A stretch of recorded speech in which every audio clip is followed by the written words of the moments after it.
This is the story of the one. As a maintenance supervisor at a manufacturing facility, he knows keeping the line up and running is a top priority. That's why he chooses Grainger. Because when a drive belt gets damaged, Grainger makes it easy to find the exact specs for the replacement product he needs. And next-day delivery helps ensure he'll have everything in place and running like clockwork.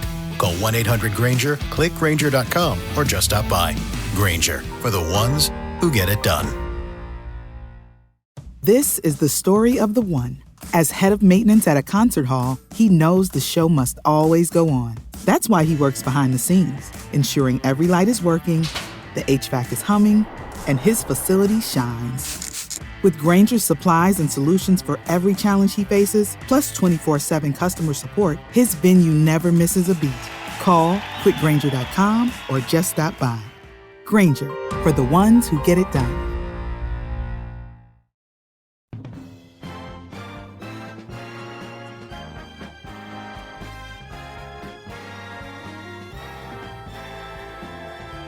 Now, the greatest radio shows of all time. Suspense. The Shadow Node. Washington calling David Harding, Counterspy. Classic radio theater. The Great Gildersleeve. Fibber McGee and Molly. Dragnet. Gunsmoke. The Lone Ranger. Now, step back into our time machine with your host, Wyatt Cox. Good evening, friends of the Inner Sanctum. Drama on this Saturday, episodes of Counterspy from 1949, Tarzan from 1951, Confession from 1953, and Quiet Please from 1948, and Fibber McGee and Molly. That's all coming up straight ahead on this Saturday. This is the 13th day of September. Yes, Friday the 13th came on a Saturday this month. Missed it by that much. 256th day of the year, 109 days remaining in 2025. The most popular song 75 years ago today was thought to be extremely politically incorrect today. We'll tell you what it is in a minute. Chiang Kai-shek became president of China on this date in 1943. In 1948, Republican Margaret Chase Smith of Maine elected to the Senate, becoming the first woman to have served in both houses of Congress. 1971, the four-day revolt at the maximum security prison in Attica, New York ended when state police and National Guardsmen stormed the facility. 42 people died. Hurricane Gilbert, the strongest hurricane recorded in the Western Hemisphere on this date in 1988, based on barometric pressure. In 1993, Israeli Prime Minister Yitzhak Rabin and PLO Chairman Yasser Arafat shook hands after signing an historic peace agreement. This bold new venture today, this brave gamble that the future can be better than the past, must endure. President Bill Clinton on the signing of that agreement on this date in 1993. Frasier won a record fifth consecutive Emmy as Best Comedy Series on television on this date in 1998. 2001, Secretary of State Colin Powell named Osama bin Laden the prime suspect in the terror attacks on the U.S. Limited commercial flights resumed for the first time in 2 days. Also on this date in 2001, World Wrestling Entertainment SmackDown, broadcasting live from Houston, became the first major sporting event to take place following the September 11 attacks. Hurricane Ike made landfall on this date in 2008 on the Texas Gulf Coast, causing heavy damage to the Galveston Island, Houston, and surrounding areas. 2018, the Merrimack Valley gas explosions.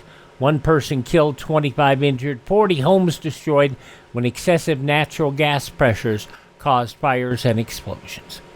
Number one song on this date in 1947, an unlikely country swing tune by Tex Williams, Smoke, Smoke, Smoke That Cigarette. It would become Capitol Records' first million seller. And that was the feeling of the day, don't you know?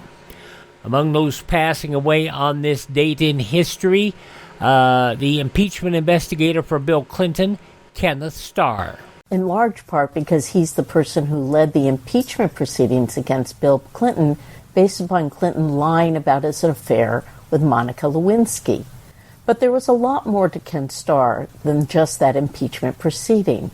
In fact, Ken Starr had served in many positions in government, as dean of a law school, as the solicitor general, as a judge, and even most recently in the impeachment proceedings involving Donald Trump.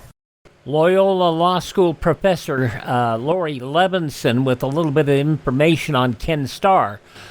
Best known, as she said, for being the impeachment investigator on Bill Clinton, but that wasn't all that he did in his life, including attempted impeachment against Donald Trump. Others passing away on this date, singer-songwriter Eddie Money, actress Dorothy McGuire, the McGuire sisters, the 45th governor of Alabama, George Wallace, and Tupac Shakur, all passing away on this date in history. Birthdays on this date include Walter Reed, the physician and biologist, Milton S. Hershey, the chocolate pioneer, actress Claudette Colbert, singer Bill Monroe, Roald Dahl, the man who wrote the James and the Giant Peach, the BFG, Matilda, Charlie and the Chocolate Factory, Dick Haymes, vocalist Nell Carter, and Mel Torme. All born on this date, but who have left this mortal vale. Hi, this is Jeff Foxworthy. It is now time for the birthday announcements. The following people are now officially older than dirt. Miss Manners, Judith Martin, turns 87 years old today, the etiquette writer. Blood, Sweat, and Tears lead singer David Clayton Thomas, 84. Actress Jacqueline Bisset, 81. Singer and bassist for Chicago, Peter Cetera, 81 today. From Designing Women, Jean Smart is 74. You don't know what hard is. You got plucked off the internet at, what, 20? That from Hacks, Jean Smart, 74 today. Medea, Tyler Perry is 56. Fiona Apple is 48. From Boy Meets World, Ben Savage is 45. Formerly of the WWE, now back on the independent scene, he was Baron Corbin. He's now Bishop Dyer, and a fellow Kansan, by the way. 41 years of age today is Bishop Dyer. And from Riverdale Hustlers and Chemical Hearts, Lily Reinhart is 29. Those are just a few of the people celebrating the 13th day of September as their birthday. If this is your birthday, happy birthday to you. Happy birthday to you. Happy birthday, happy birthday. Happy birthday to you.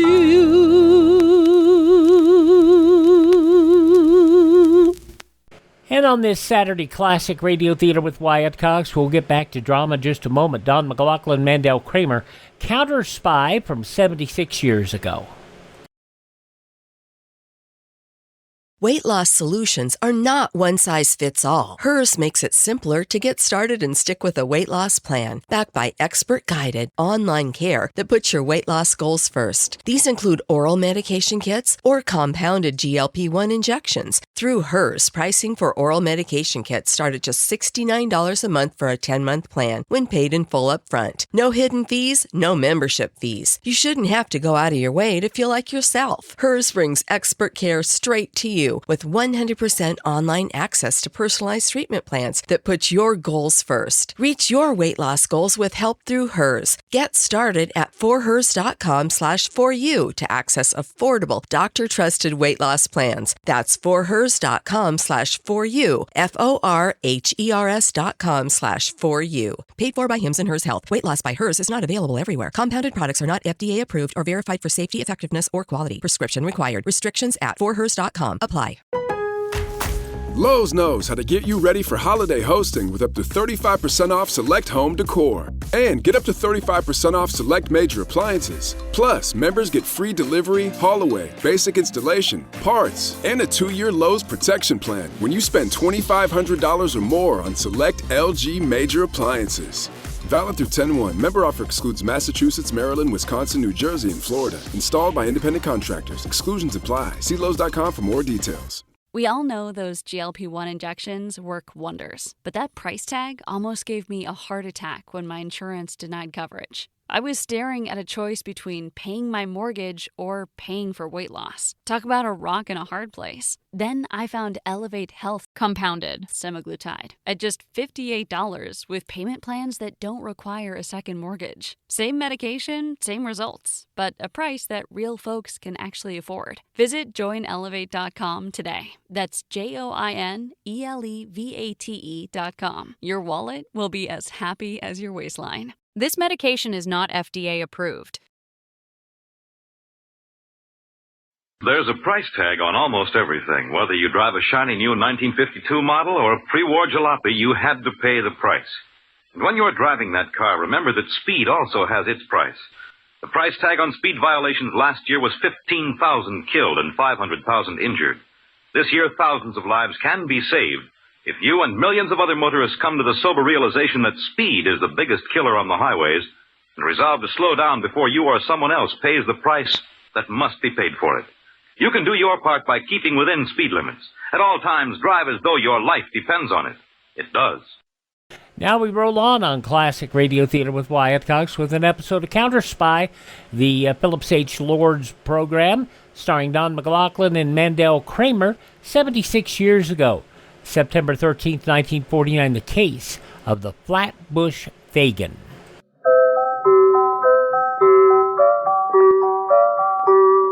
Pepsi-Cola, P-E-P-S-I. That's your smartest cola buy.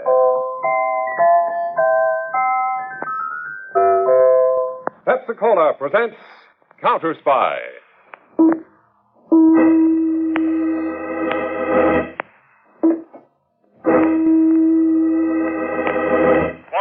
Calling David Harding, Counterspy. Washington calling David Harding, Counterspy. Harding, Counterspy. Calling Washington.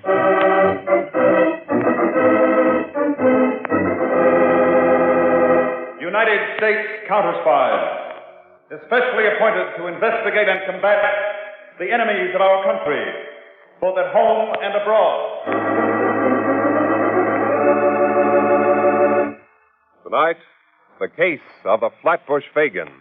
Another Counterspy report to the American people. Brought to you each Tuesday and Thursday by Pepsi-Cola.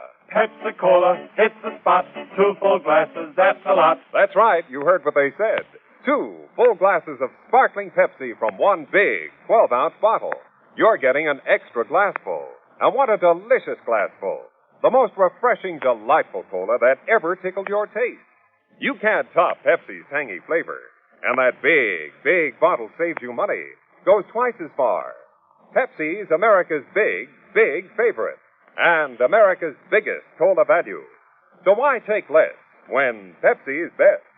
Whenever you reach for refreshment, remember, Why take less when Pepsi's best? And now, to Counterspy.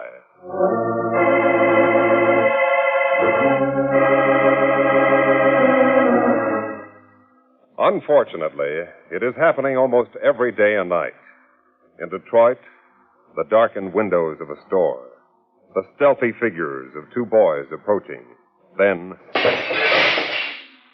hands reaching in among the goods on display, and escape. Or, in Los Angeles, late at night, a suburban resident nears his home, when suddenly from behind...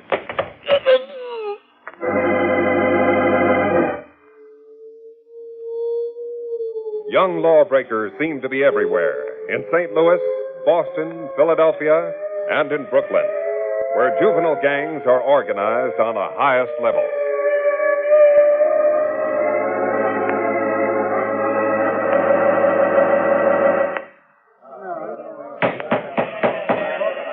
Wait a minute, gang. Hold it. Hold it. Before we go out on the rumble against the Crescent, our president, Whitey Benson, wants to say something to you members of the Blue Jays. Now, Chris told you guys how some of them characters from the Crescents pushed one of our boys around this afternoon again. This is the last time they get away with it, see?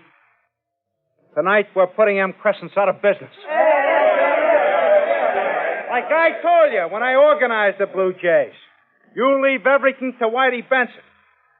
We're going places, see? And we ain't going to be in this crummy cellar for long, neither. Soon we're going to have a real classy clubhouse, pool tables and all. Us Blue Jays is going to end up the top dog outfit in Brooklyn.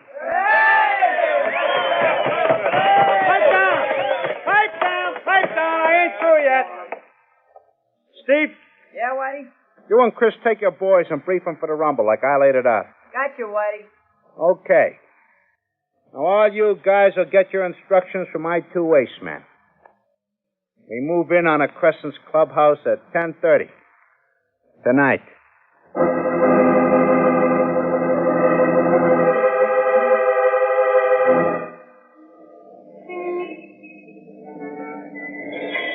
It's 10:28, Whitey. All set, Steve? You're all set. My boys have their bats and axes ready. Now, quiet, you guys. We'll march on them in a minute. Steve, what about Chris? Don't worry about Chris, Whitey. He'll be on time with his guys. He's not due at the corner down there until 10:29. There he is now. Yeah. He's signaling us. Now, remember, Steve, if the cops come before we finish those crescents, scatter. I'll meet you and Chris back at a clubhouse after we tie this up. Right. 10:29, Whitey. Should I give Chris the signal? Yeah. Let's go. Come on, gang. This is it. Come on!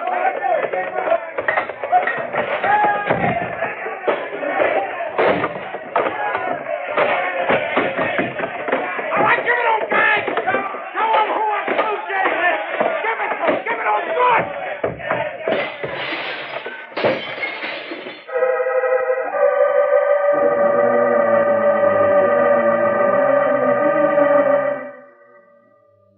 You two ace men of mine done a swell job tonight. And that finishes the Crescents for good, huh, Whitey? Yeah, Steve. For real. Now they ain't got no more clubhouse, they'll come around begging to join us Blue Jays. That was the main idea I had, Chris. Before we're finished, we're taking in every club in his territory. Now, the reason I had you and Steve meet me here at the clubhouse is extra special. What's up, Whitey? Tomorrow night, I got a little caper planned for just the three of us. What kind of caper? Something real special. Pull up chairs and listen close to what I got to say.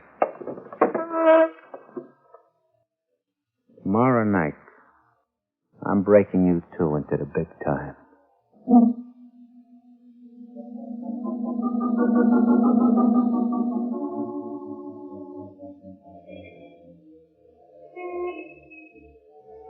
Got everything straight, Steve? Yeah, I think so, Whitey. I stand here in a corner and keep my eyes open. If I see a flatfoot coming, I give the signal to Chris in front of the store. That's it, Steve. Chris, let's go.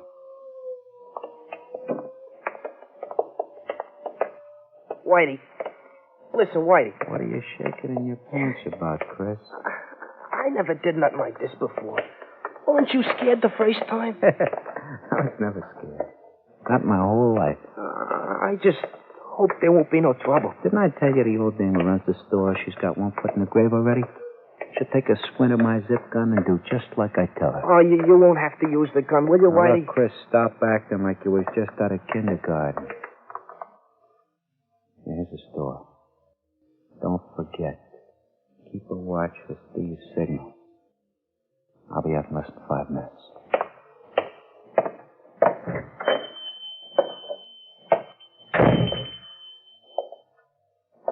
Here, young fella. What can I do Get for back at a cash register and open it. What? This is a stick-up, Mama. Do like I tell you. You don't scare me, you rotten little hoodlum. You hoodlum, Mama, you got just 2 seconds to open our cash register. That toy gun you got? I'm not scared. You'll see what kind of toy this 22 is if you don't get started. Go on, move. I'm not moving an inch.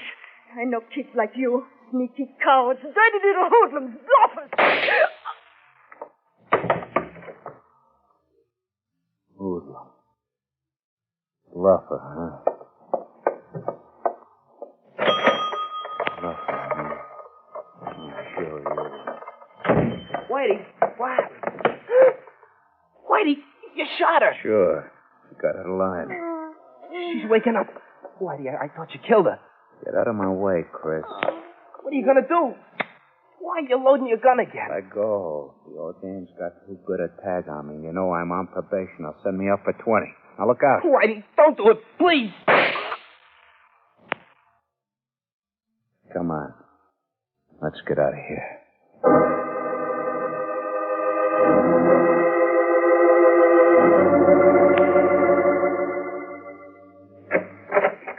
Mr. Harding, there's a Miss Catherine Griffin waiting to see you by appointment.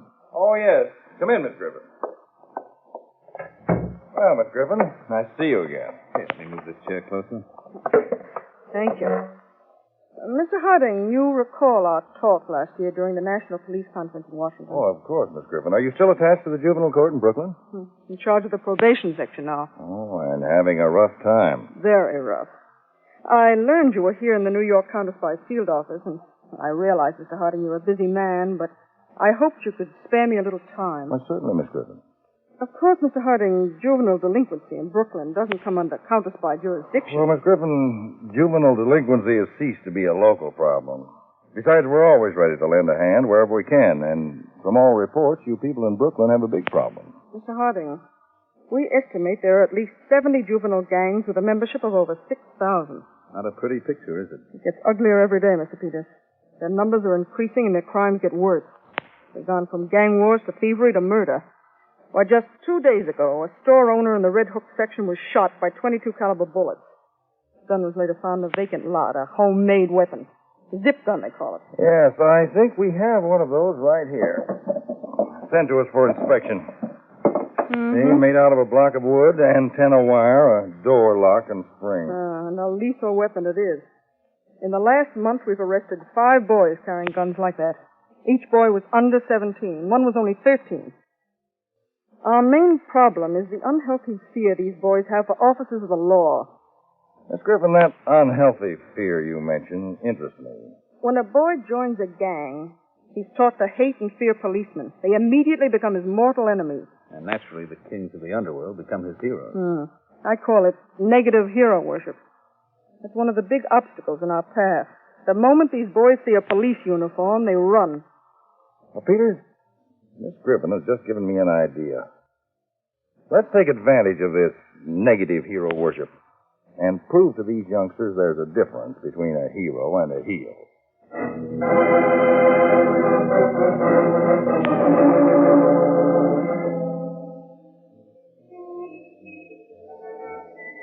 Traffic light just changed. There's the sucker walking toward us. Get ready, Steve. Right, Whitey. Bump him so hard he takes a good flop. Chris. I'm listening, Whitey. No matter what, you stick here in the doorway. Right. Watch how this sucker is handled.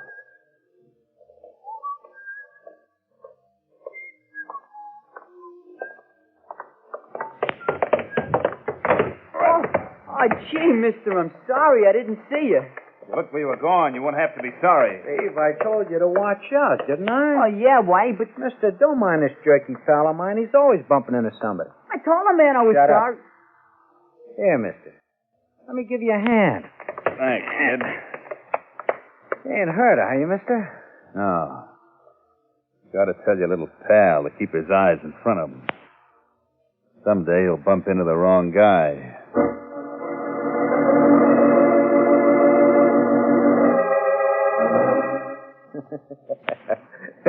Someday he'll bump into the wrong guy. Hey, you characters, how you like that for a laugh? Pretty good, huh? Hey, with some of that dough, we can fix up this clubroom, huh, Whitey? How much in the wallet, Whitey? $80, Steve. 80. You sure done it smooth, You Whitey. gotta have the touch to roll a sucker smart, Chris. The touch. Light and easy, so he never knows what hit him. I can pick him, huh? Just the way the schmo was dressed, I could tell he was loaded. It's like a talent. Gotta be able to spot... Whitey, they only knocked twice. Yeah. They didn't give the right high sign. Hey, maybe it's the cops, Whitey. What are we going to do? Pipe down, boss.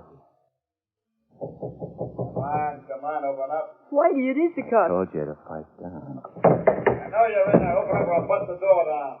You guys keep buttoned. I'll do the talking. I'll give you one more second. Open the door. Okay. Keep your shirt on. I'm coming. All right, smart guy. Let's have the wallet. Wallet? What wallet you talking about, mister? I suppose the next thing you're going to say is you don't know me. That's right. Never saw you before. What about your pal here, this one? Me? Me, mister? I don't mean your grandmother. He never saw you before either, mister. Did you, Steve? No. No. You're the two little punks who rolled me on 12th Street 15 minutes ago. Us? Roll? Got us mixed up with somebody else, mister. This here is the Blue Jays club room. We was having a meeting. We've been here all the time. Right, Chris? Oh, sure. We've been here all the time, Whitey. You see, mister? Come on, hand over the wallet. I told you, mister. Hand it over.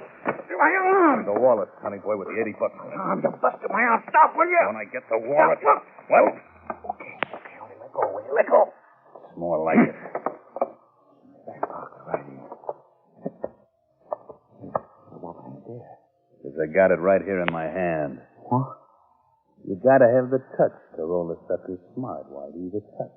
Light and easy, so he never knows what hit him. Whitey, he was outside all the time. He heard. The next time you and your boys try a roll, you better be sure of the mark you pick out. For all you chumps know, I might have been a cop just laying for you. Then you're not a cop?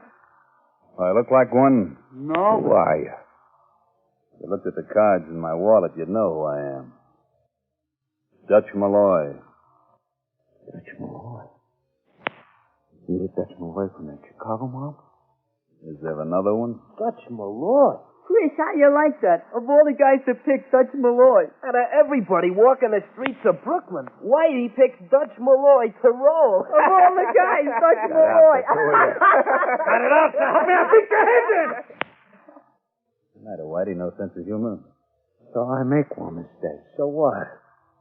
Anybody can make a mistake, can't they? You want to stay in this business, you don't make no mistakes. Not even one. Hey, Dutch, what are you doing here in Brooklyn? You gonna be around long, Dutch? Couple of weeks, Chris. Why? Well, if you had some extra time, maybe you could come around and give us some pointers, huh? Some tips on the ins and outs of the business. Hey, what do you want to bother Dutch with this kid stuff for? Dutch is a busy guy. Ain't you, Dutch? No, Whitey. Not too busy. You got a lot to learn, a whole bunch of you. And I'm going to take personal pleasure in teaching each of you how things should be done right. Okay?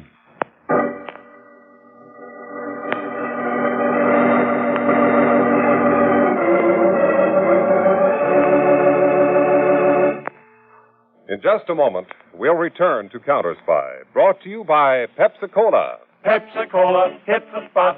2 full glasses, that's a lot.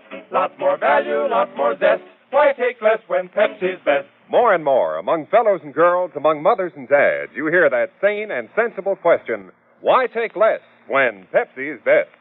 No budget, no allowance ever had a better friend than tangy, sparkling Pepsi-Cola. Because one big 12-ounce Pepsi bottle gives you 2 delicious drinks. That's twice as much tangy taste, twice as much delicious Pepsi to go just twice as far. That's why more and more families say, why take less when Pepsi is best? Yes, families like yours and mine, families all over America, they're all saying, why take less when Pepsi is best? Pepsi-Cola hits the spot. Tastes terrific when you're hot. More and better than the rest. Why take less when Pepsi's best? Today, tomorrow, always. Get America's biggest cola value. Take home a carton of 6 big Pepsi bottles. Insist on Pepsi at the store. And say Pepsi at the fountain. Say Pepsi at the stand. Say Pepsi. Whenever you reach for refreshment, remember. Why take less when Pepsi's best? And now, back to Counterspy. 2 weeks later, a man cautiously enters an all-night drugstore and heads for a phone booth to make a call. This is Dutch Malloy. Listen. 8:30 tomorrow night. Bench at the front end of the DeKalb Avenue subway station, downtown side. Got it? DeKalb Avenue station, 8:30 tomorrow night.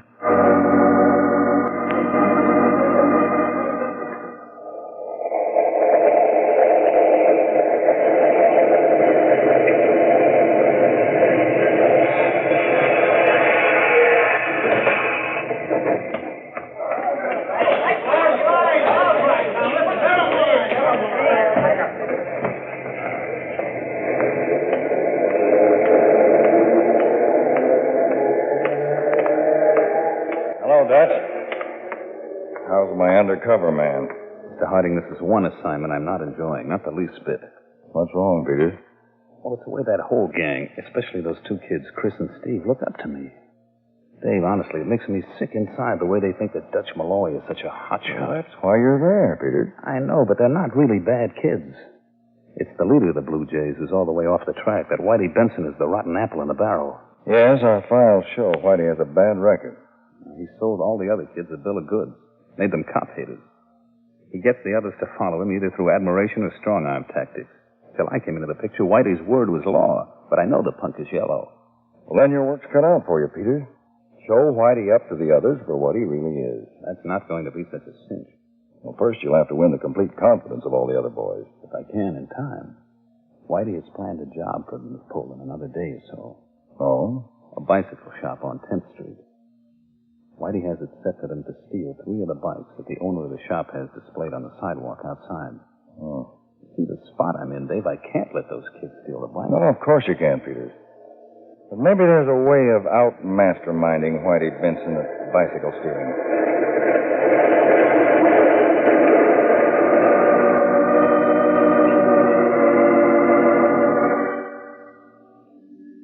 What's the matter, Whitey?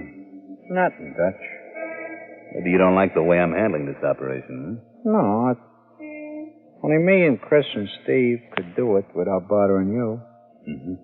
Well, I'm just lending you guys a hand. Of course, if you want me to step out... Oh, no, Dutch. We don't want you to do that. We're all for what you're doing for us, huh, Chris? Sure, Steve. How many chances do you get to learn from a real professional like Dutch Malloy? Okay. Now remember, watch me through the store window. You know the signal. Yeah. When you wipe your face with your handkerchief, we grab the bikes and start pedaling. I'll see you back at the club room later.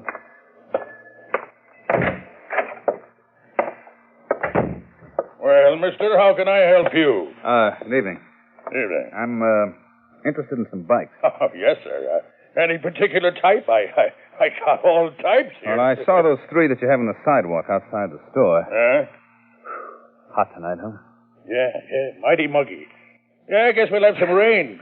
My corns are acting up. Yeah. Soak this handkerchief right through. Yeah. You were talking about bicycles. Yeah. What's the price on all 3 of them? All 3. Well, no, I'm trying to clear out my stock, and I can, I can let's have all 3 for... Hey, those boys out there. What's the matter? They're getting away with my bike. Now, hold it, buddy, hold it. Let go of me. What are they stealing my bike? Now, take it easy. I gotta stop. They're not stealing those bikes. I'm buying them. What? Those kids are friends of mine. I'm buying those bikes for them. What holy junk. How much are they? Oh, how much? That's different. Well, they're 30. $5 a piece. That's $105 for all 3, right? Yes, sir, that's right. For 105 skins. See? 105. Here you are. Thank you, mister. You know, those bikes are a real bargain at that price. I know. They're practically a steal.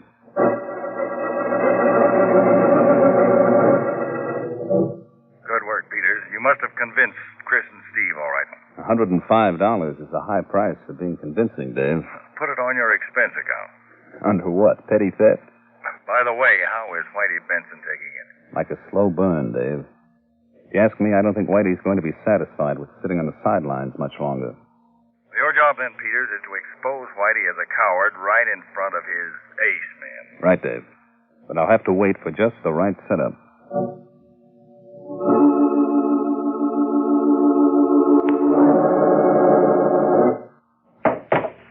There, you two.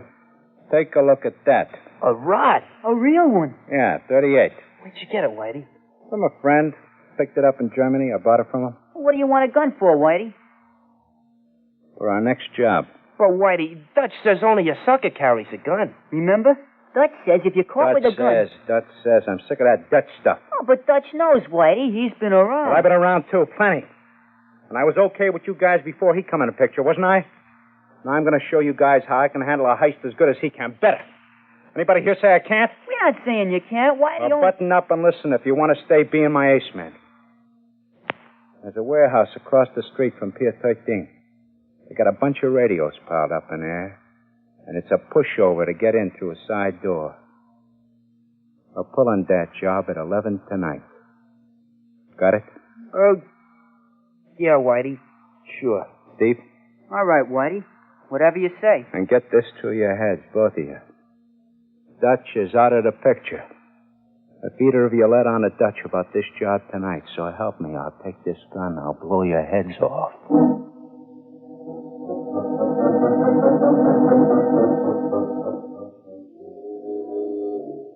All right, you two. Follow me. Radios are piled over the other end of the warehouse. Hold it. What's the matter, Whitey? The watchman, Chris. Coming this way. You better beat it before... I'll take care of the watchman. Come on, behind this crate. Here he comes. I'll get him from the back when he goes by.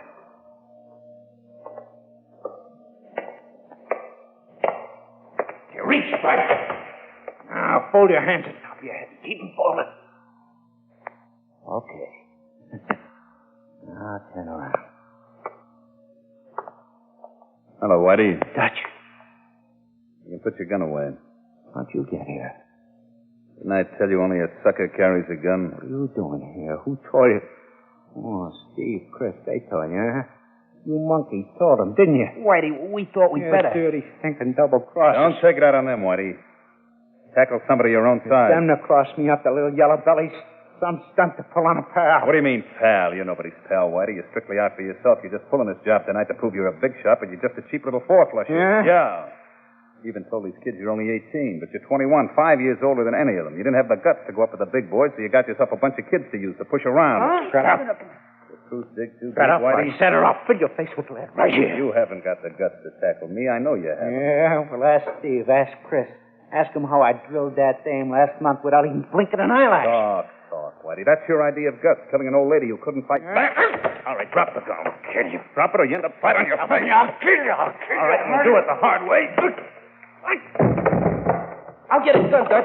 We'll take care of the gun, Chris. What? Dutch? These are friends of mine, Steve. Come on, Whitey. Up on your feet. Here he is, Mr. Harding, all yours. Harding? That's right, David Harding, Chief of the United States Counterspies. Cops. Counterspies. Conway, Yes, Mr. Harding? take Whitey Benson along. Right. Turn him over to the police to be booked for murder. Yes, sir. Okay, big shot. Get moving. Why don't you pinch him? Dutch Malloy. He's the guy you want to grab. Never mind that, squealer. Okay, Conway. Give me a break. Give me a break. Will you? I didn't do nothing to you. Dutch, I don't get this. You're in with the cops, Dutch. Fellows, you've just had one surprise. Your hero, Whitey Benson, turned out to be a heel. Now, here's another surprise for you. Your friend Dutch Malloy isn't Dutch Malloy at all. Not Dutch. He's my assistant, Harry Peters. The real Dutch Malloy's been in our custody for a month. A cop, Chris. And we thought he was the right guy. A cop? So now you two know what I am. You put me down as the wrong guy. That it? Well, we didn't know a cop who could be... The right guy? Is that what you're trying to say, Chris? Yeah, I guess so. The cops are just like anybody else once you get to know them. The trouble with you boys is you never gave yourself a chance to know them. They're more on your side than hoodlums like Whitey Benson. You found that out tonight, didn't you? If it hadn't been for Peters here, you'd have ended up in real trouble. And behind bars. You mean you're not arresting us? No. But you two still have some things to settle. Those bicycles. We still got them. Yeah, Mr. Harding. But we'll give him back. You can't do that now. Oh, but... Dutch, or rather Mr. Peters here, paid for them. You two boys are going to keep those bicycles. But you're going to work to pay for them. What do you mean by that, Mr. Harding? You're both going to get straightened away with the law. And then I hope you can prove to other kids like you that a cop isn't such a bad guy after all. Gee, thanks. You're a swell guy, Mr. Harding.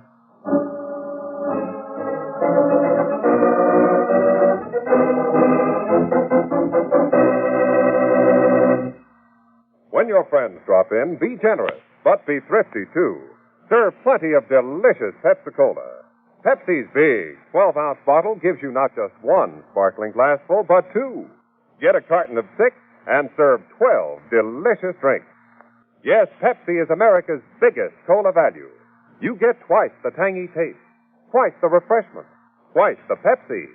So why take less when Pepsi is best?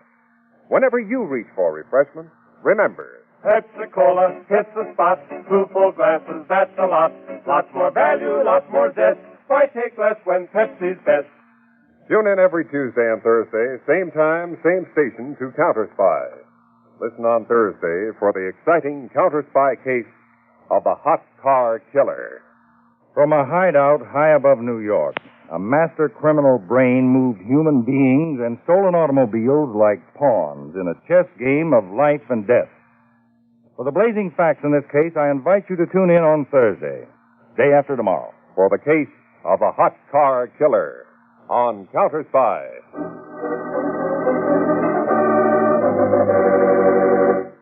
Tonight's Counterspy program originated in New York, was directed by Leonard L. Bass, dramatized by Edward Adamson, and featured Don Maclaughlan and Mandel Kramer, with music by Jesse Crawford. Counterspy is a Philip H. Lord production for Pepsi-Cola. Enjoy some Pepsi, ice cold tonight. 76 years ago, September 13th, 1949, Counterspy on Classic Radio Theater with Wyatt Cox. Up next, Tarzan, Lord of the Jungle.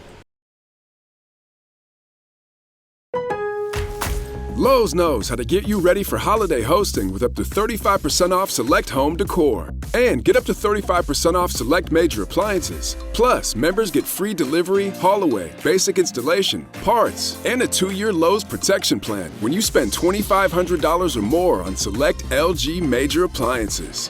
Valid through 10/1. Member offer excludes Massachusetts, Maryland, Wisconsin, New Jersey, and Florida. Installed by independent contractors. Exclusions apply. See Lowe's.com for more details. This is Peter Hallas. As senior editor of the Hungarian desk at Radio Free Europe, I write and edit material destined for an audience still living behind barbed wire. I know those people, for I was one of them. I escaped to freedom in 1956, but there are millions still in captivity. Radio Free Europe keeps them in touch with the world outside. Keep RFE on the air with contributions to Crusade for Freedom. We go back 74 years now. Lamont Johnson starring as Tarzan, Lord of the Jungle. This episode from September 13th, 1951, entitled The Strange Book of Araby.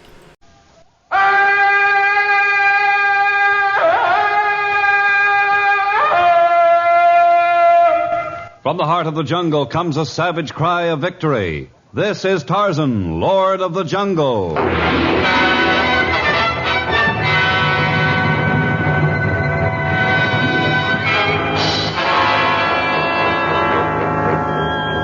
From the black core of dark Africa, land of enchantment, mystery, and violence, comes one of the most colorful figures of all time, transcribed from the immortal pen of Edgar Rice Burroughs. Tarzan, the bronzed white son of the jungle. And now, in the very words of Mr. Burroughs, the story of the Strange Book of Araby.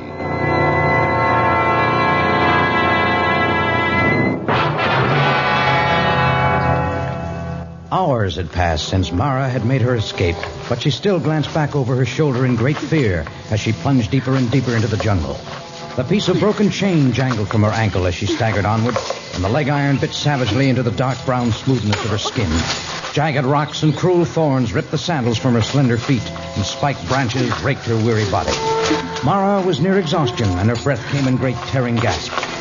Suddenly she tripped over the gnarled root of a huge tree and fell violently. There was no strength left. Mara lay there, and as darkness descended on the Congo, consciousness vanished. Hours passed.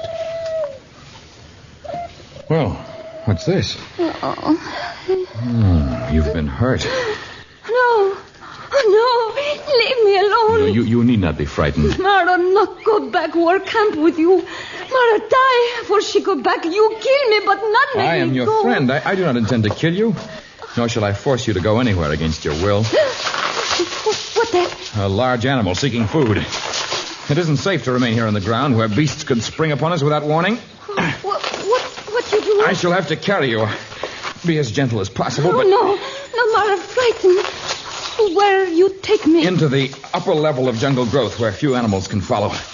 And don't worry, Tarzan shall protect you. Tarzan? You Tarzan? Here we are. Now, lean back against the crotch of this tree. I shall hold you so that you do not fall. We'll be all right. Now I know you, Tarzan.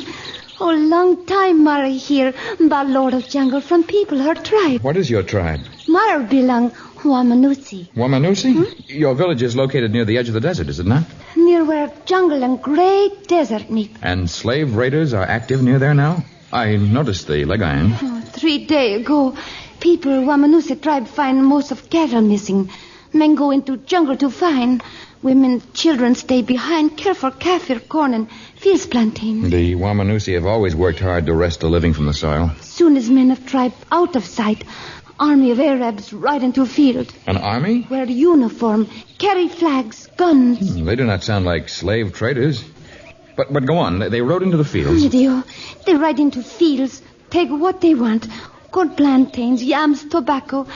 Then they destroy what is left. The work of months. Then soldiers drive old women, children back native village. Take young girls to war camp with them. The devils. Mara is one who is taken.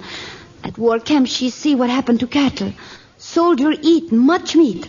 They make us cook and serve meat they have steal. By this time, the men of your village have returned. With them to help me, perhaps I can do something. Oh, you not understand. Our tribe small. Arabs are 300-400 soldiers. Have guns, cannons, long whips to beat those who not obey. I have yet to face a man who would dare to use a whip on me. You meet men in camp. This man called Sariaska. That is Arabic for general. He is man 7 feet tall, big like elephant. He swear he use whip. He tell soldier to kill. If Tarzan go to Arab camp, he ask for death.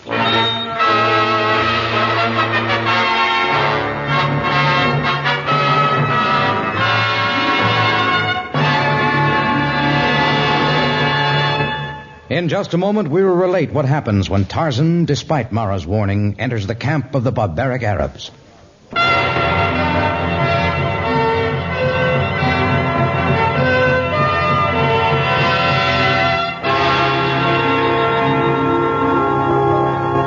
The tangled wilds of the jungle melt into the barren wastelands of the great Libyan desert not far from the walled city of Karadan. The ravaging Arab soldiers had made camp some 20 miles from the city, near the village of the Wamanusi tribe. And from a concealed spot in the upper level of jungle growth, Tarzan could see their bristling camp, a veritable sea of tents. This was no band of marauding Bedouins against whom he might pit a handful of natives. They would pay with their lives, and the only life Tarzan was willing to risk was his own. He left Mara with her people, and then returned alone to the Arab stronghold. Sentries guarded the front of the principal tent, from which the sound of feasting and carousing could be heard, but there were no guards in the rear. Tarzan's hunting knife slipped the canvas, and he stepped quietly in, unnoticed.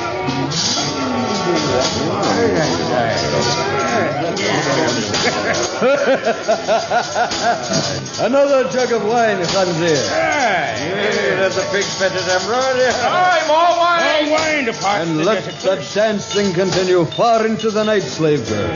Do not falter nor cease in your efforts to entertain the soldiers of Ben Ayo. But I have danced for hours. I am sick with weariness. We have a fine cure for that sickness, eh, man? Yes, a fine cure. The whip will cure her. The whip will make her stop dancing. No, not the whip. The whip, no. Aaron, the whip. Aim at her feet. No. Will make her step No, I beg of you. I beg of you, no.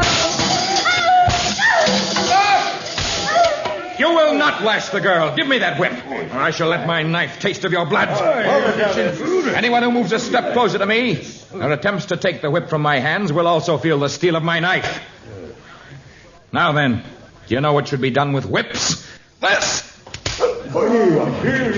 Go to the harem, girl. You've done enough dancing for tonight. Praises upon you, jungle men. May the countenance of Allah shine upon you. Come here. I come to face you gladly, for you have many things to answer for. How did you get past my sentries? They are posted only at the front of your bed. I came through the rear entrance. There is no rear entrance to my tent. There is now. My knife cuts cloth as easily as it does the flesh of those who would steal the meat and the other food of the Wamanusi people. Ah, so that is your grievance. I'm genuinely sorry that it was necessary to deprive them of their food, but an army travels on its stomach. You've heard that expression. And my men needed the things we took. Including the native girls you took captive? We could not be expected to cook and serve the food ourselves. I demand that you free the girls at once, and that you pay for the cattle and the crops you've stolen. You demand? I have been most lenient with you. I have permitted you to say many things that none have ever before dared to say to Gamil Ben Ayub Razim, Sari Askar of the armies of Kharadan. The armies of Kharadan? Do I not speak clearly? Is that not what I said? And are these not the flags of Kharadan at my side? I had not noticed them before. I know the Caliph of Kharadan, and I know his son, the Amir. They would not sanction your actions. Oh, the Caliph would not approve of what I've done, huh? Did you hear that, man? The Caliph would not approve. The Caliph would not approve. You're his son. The young Amir would be shocked. How can you ridicule the ruler of your land, the supreme sovereign your army has sworn to serve? I think you've asked enough questions, Jungle Man. While I respect your bravery, I know full well you could not best 100 men or 200 or 600. And such a number are within the sound of my voice. No, I could not hope to fight 600 men. Do you expect to take me as a slave, too? We have a more important mission. So despite your impertinence, I shall permit you to leave the camp unharmed. If you leave at once and forget matters that do not concern you. I am finished with words. I leave now, but I shall not forget the name of Ben Ayub Razim. And I will give you cause to remember the name of Tarzan.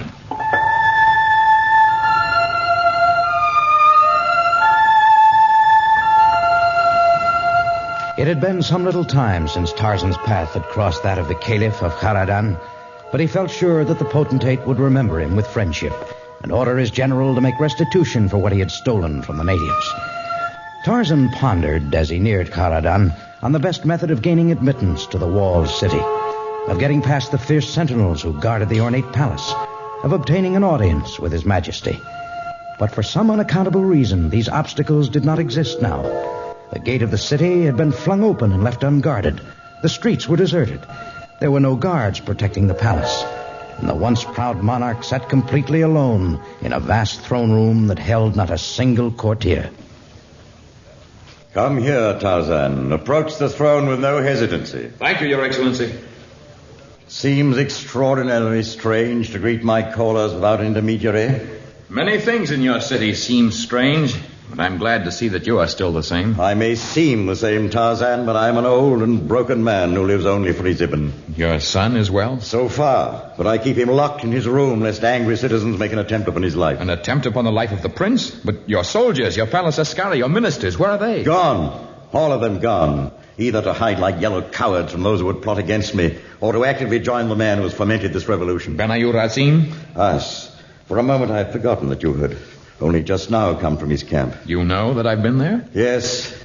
It was made extraordinarily clear to me that you would go there with a dusky maiden who had been their prisoner, and that you would enter their camp and confront Ben Ayub with his foul deeds to the members of a tribe, and that you would then leave his camp and travel here to report the matter to me. How can you know everything that I have done during the past few days? I have few loyal subjects left, but among them is one who knows of the past and of the future. More than a week ago, he told me all that would transpire with you. You mean someone told you a week ago that I would encounter the native girl Mara 3 days ago? Someone told you that I would go to Ben Ayub's camp even before I was aware that Ben Ayub existed? I know it sounds extraordinary, but it is true. All things are known to the Oracle of Haradan.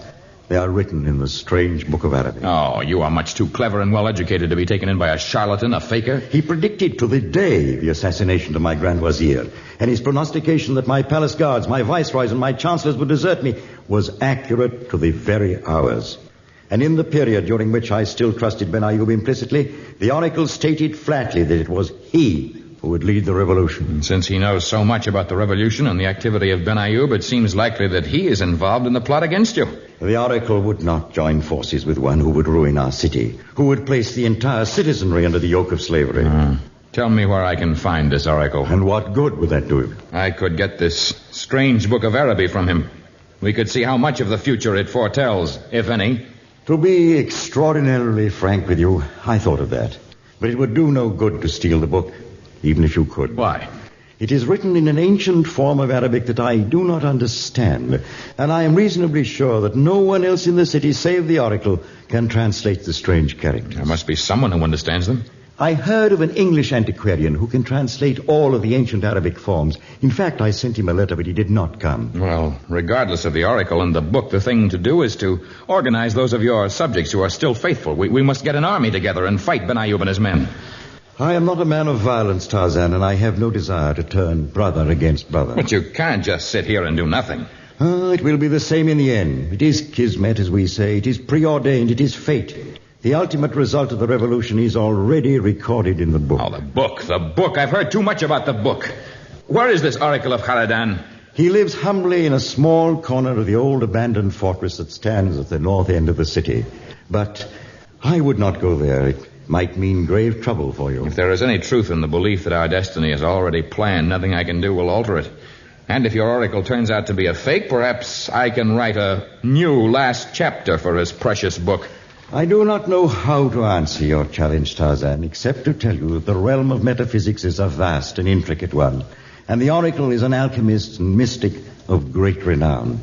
In tracking him to his lair, you are placing in jeopardy both your physical life and your everlasting soul.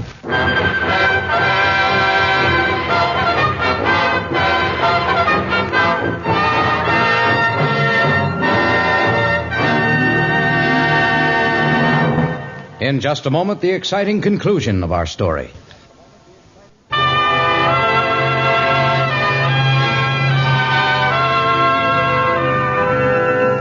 The abandoned fortress at the northerly end of the walled city of Kharadan had been built many centuries before. A vast wooden structure, its heavy timbers now sag dangerously. The flooring creaked beneath the weight of Tarzan's body, and bats flurried from cobweb rafters. The entire edifice was deep in an atmosphere of musk, and rats scurried beneath Tarzan's feet as he headed for a small room in a remote corner of the fortress, drawn there by some compelling force that was beyond his understanding. The door to the room was open, hanging limply from rusted hinges. Tarzan walked in. The room was almost completely unlighted, but even from the doorway, Tarzan could see the Oracle of Kharadan, an aging, bearded Arab with sunken cheeks and great luminous eyes. Enter, Tarzan. Come close to me, Lord of the Jungle. I shall indeed, for there is much that I would ask you. That which is revealed to me, I shall in turn impart to you. I have prepared for your coming. I suppose I am to show great amazement that you know me, that you were aware of my coming. Well, I'm not amazed. As I walked through the city, I could see eyes peer at me from behind each window. You and Ben Ayoub have many faithful spies. I have no spies, but it was written in the book that you would come. Your whole past and future is there inscribed. You know everything of my past, huh? From the moment of your birth in the small cabin your father erected near the seacoast, there is a full history of your life. John Clayton, Lord Greystoke. No one in Kharadan has ever known me by that name? No. In most of Africa, you are known as Tarzan, a name given you by Kala, the she-ape who became your foster mother. The name, does this strange book of Araby tell why I was named Tarzan? It does indeed. The name is from the language of the apes. Tar, meaning white, and Zan, meaning skin. I haven't told that to more than 3 people in the world. Where is this book that tells all about me? Here by my side. You may look at it. You may hold it in your hand. There. It is old. I've never seen a book like it before. Worn old leather and rich yellowed parchment. It looks as old as time itself. It is timeless. Is it possible that some miracle has enabled someone to write about things past and things yet to occur within this strange book? It is indeed. It is written in a language no longer spoken or understood by many, but the facts are there. I suppose you, too, desire to know what future years will hold for you, what people will be close to your heart, what experiences you will have, how and when you will ultimately meet your death. I am curious, and yet my immediate concern is for the fate of the Caliph and his son, the Amir.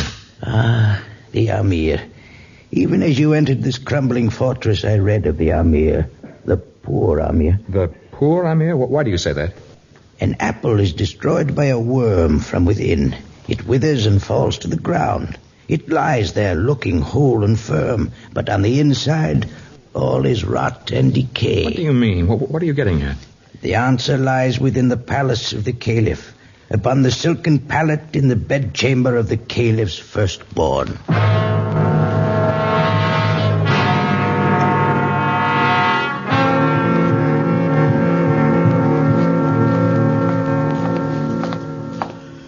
I looked in upon my son but a few moments ago. He appeared to be asleep.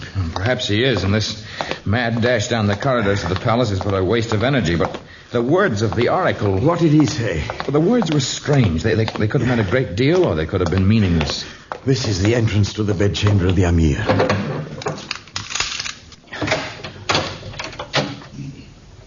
Ah, there he is, lying upon his couch in peaceful sleep. Oh, my fears were in vain. The strange words of the oracle made me fear for the Amir's life. May I speak with the prince, Your Excellency? Of course. He has talked of you constantly since the time you visited us here and served as a tutor to him. Wake up, Amir. You have napped long enough. Amir, we have a visitor. Ibn! Ibn! Let me kneel and put my ear to his heart. There. I am sorry, my Caliph, but there is no sound of its beating. Your son has passed on to another world. My son. Oh, my son. Look, Tarzan. The cup beside his bed, soothing potion, the last thing given him by my most trusted servant before he too left the palace. The worm that destroys from within. My son killed by the virulent poison of the Orient that leaves its victim looking as though he were peacefully asleep. While on the inside it causes rot and decay. The oracle does know the future as well as the past. If your land is to be saved from that barbarian, we must have the oracle's help. Oh, Tarzan, you would not leave me in my hour of grief. I must return to the old fortress, and you must come with me. You cannot afford to grieve for one son when thousands of your sons and daughters are threatened with slavery.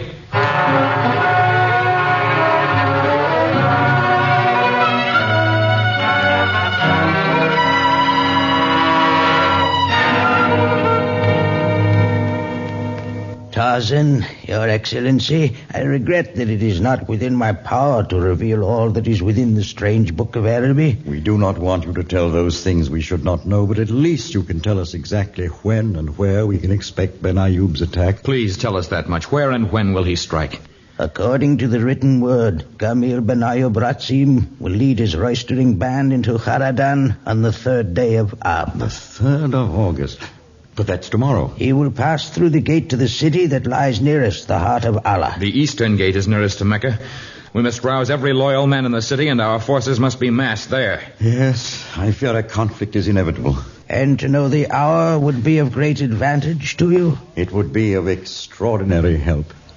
The army of Ben Ayoub will march upon the city as the Qamar loses her eternal struggle against the Shams. Do you understand what he means, Your Excellency? Yes. Qamar is the moon, Shams the sun. It means that Ben Ayoub will attack as the dawn rises over Haradan. One thing more, Great Oracle. What will be the outcome of our battle? The outcome? He who is strongest shall win, and he who is weakest must perish in a flame of destruction.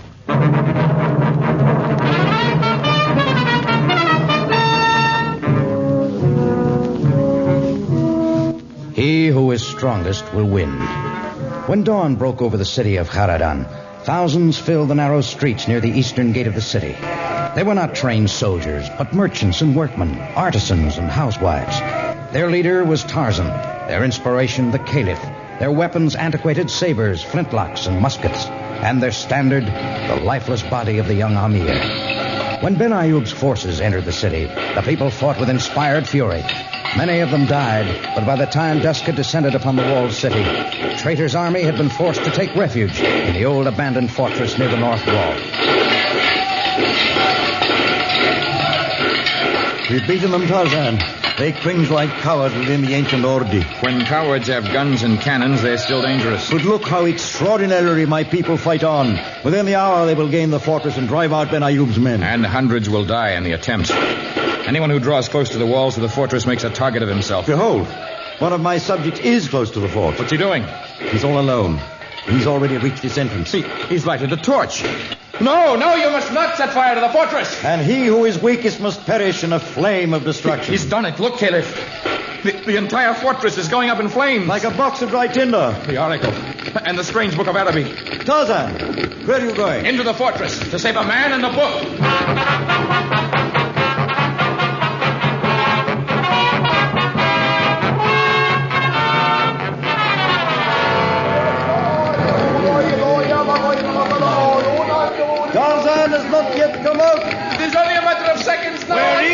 Tarzan hasn't emerged yet. Pardon me. Excuse me. I must see the Caliph at once. Pardon. You are the Caliph? Please, not now, later. But your enemy is defeated now, and I've come thousands of miles to see you. Tarzan, the dearest friend I have in the world, is still in that building. How ghastly. I'm Hobson, the antiquarian you sent for. No one would bring me to your city earlier because of the siege that was said to exist here. Look, it's Tarzan. He's escaped from the building.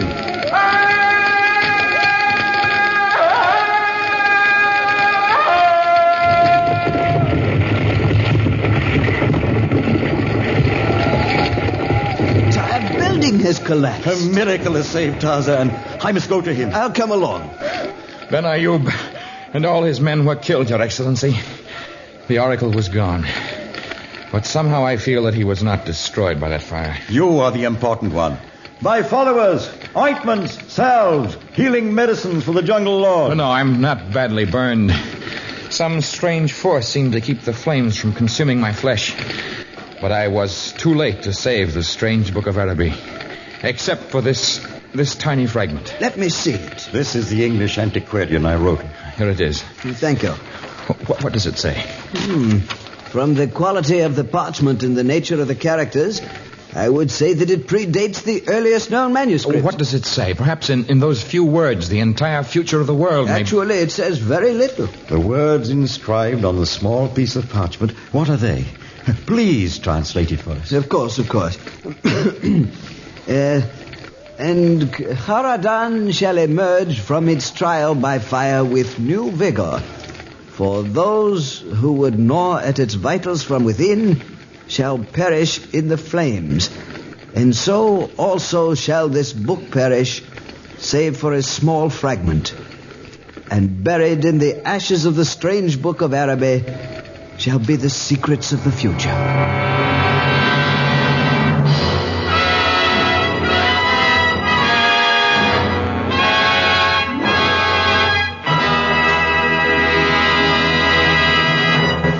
We'd like you to remain with us for another few moments so that we may tell you about our next exciting story of Tarzan.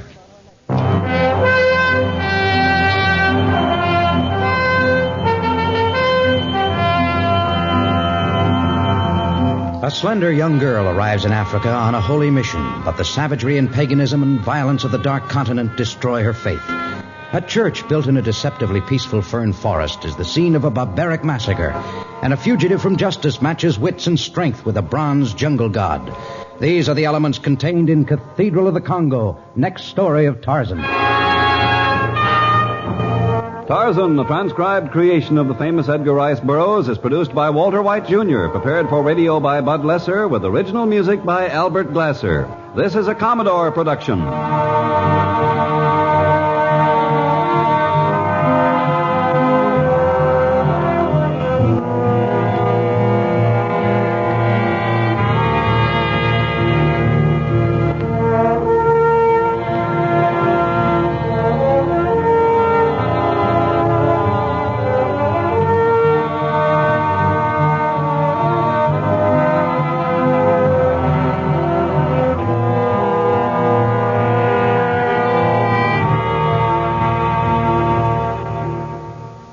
"74 years ago, September 13th, 1951, Tarzan, Lord of the Jungle on Classic Radio Theater with Wyatt Cox.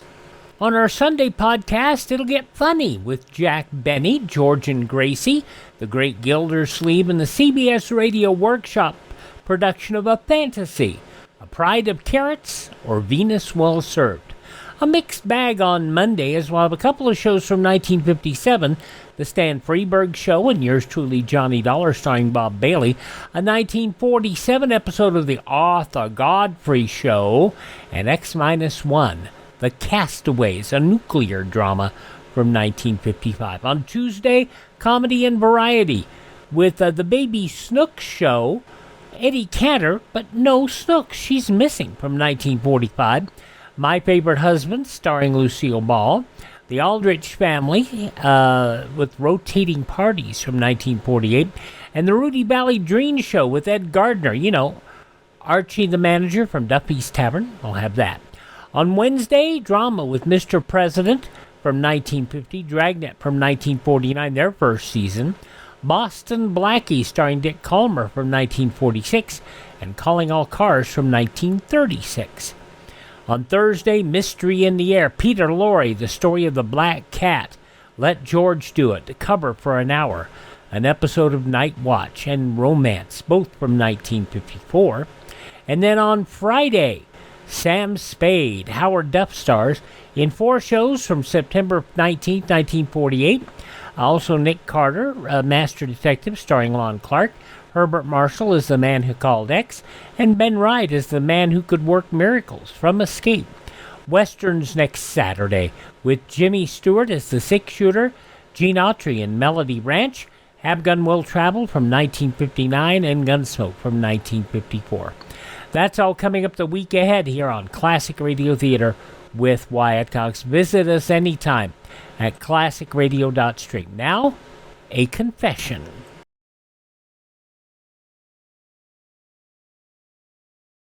Let's look ahead to 1966, and there you are in your beautiful new home. You've got automatic gadgets everywhere. There's a sparkling new dream car in your garage. The youngsters are in a fine college. All's right with the world. Is this just an idle dream? No, this is a real future that you can start building right now. A secure, carefree, prosperous future built with United States savings bonds. In 10 years, you'll get back $4 for every $3 you've invested. Join the payroll savings plan where you work or buy bonds where you bank. Start in 1956 to make 1966 the beginning of the golden years. But now we go back to 1953 for an episode of Confession. This is from 72 years ago, September 13th, 1953, the case of Roger S. Chapland. The confession you are about to hear is an actual tape recording. All right, go ahead. Read the statement, please. I make this confession of my own free will because it is true. There has not been any force or violence used upon my person to induce me to make these statements. Without promise of immunity or regard or gratuity. Or reward or gratuity. I'm sorry. Or reward or gratuity, I confess. You understand, of course, that your statement will be made public through the radio program Confession. I do. And that your name for the purpose of this broadcast will be Roger S. Chapman. Yes. For the good you believe it will accomplish, you'll now be permitted to tell your story. Do you understand all this? Yes, sir. I understand. Maybe my problems will help people.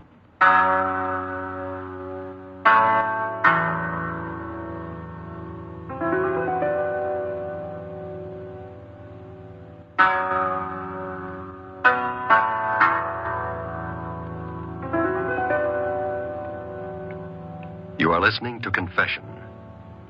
This case history of the subject referred to as Roger S. Chapman is a matter of documented record.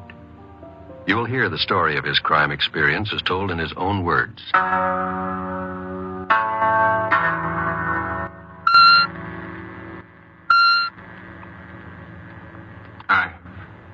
I don't know where to begin exactly. Well, now, just in your own words, I want you to tell it as you remember it, Roger. That's what I tell my patients. Patients?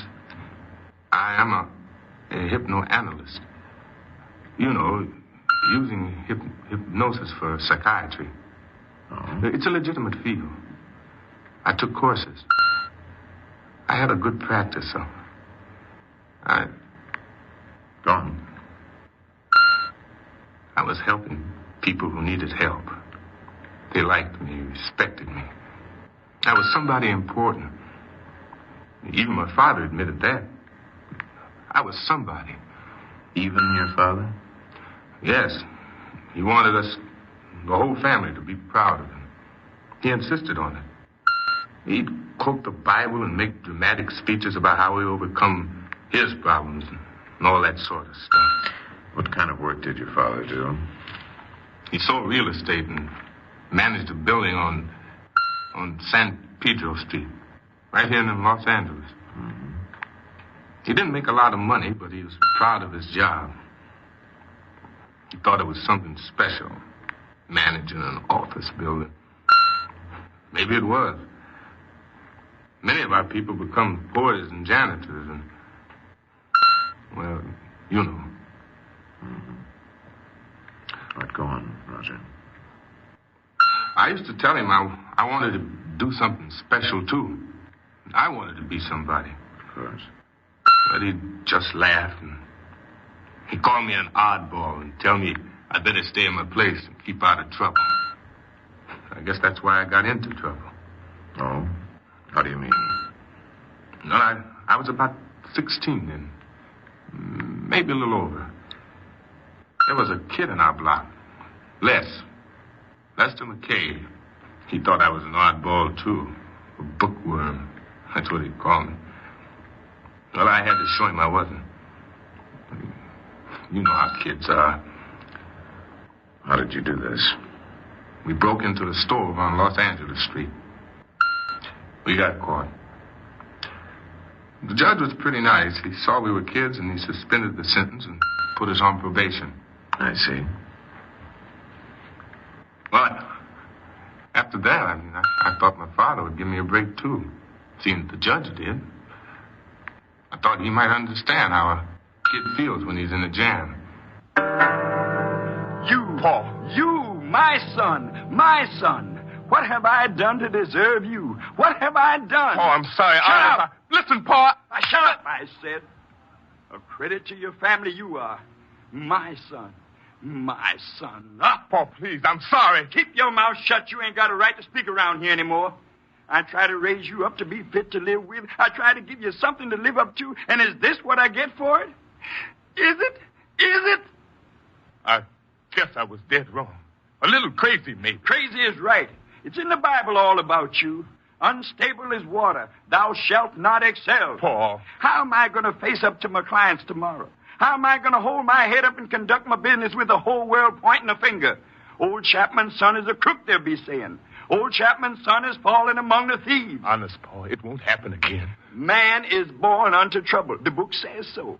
And you were born to me, my son. Why do I deserve you? Why? Paul, have a heart. It's the first time. The first time? But how about the last time, Roger? Is it the last time, or ain't it? Sure it is, Paul. Wide is the gate and broad is the way that leadeth to destruction. That's what the scripture says, Roger. Are you going to change the scriptures? Well, are you? That's how he was, always quoting the Bible, never letting anyone else talk, especially me. Oh, was I glad to get out of there. Then you left home? Sure. He wouldn't talk to me after that.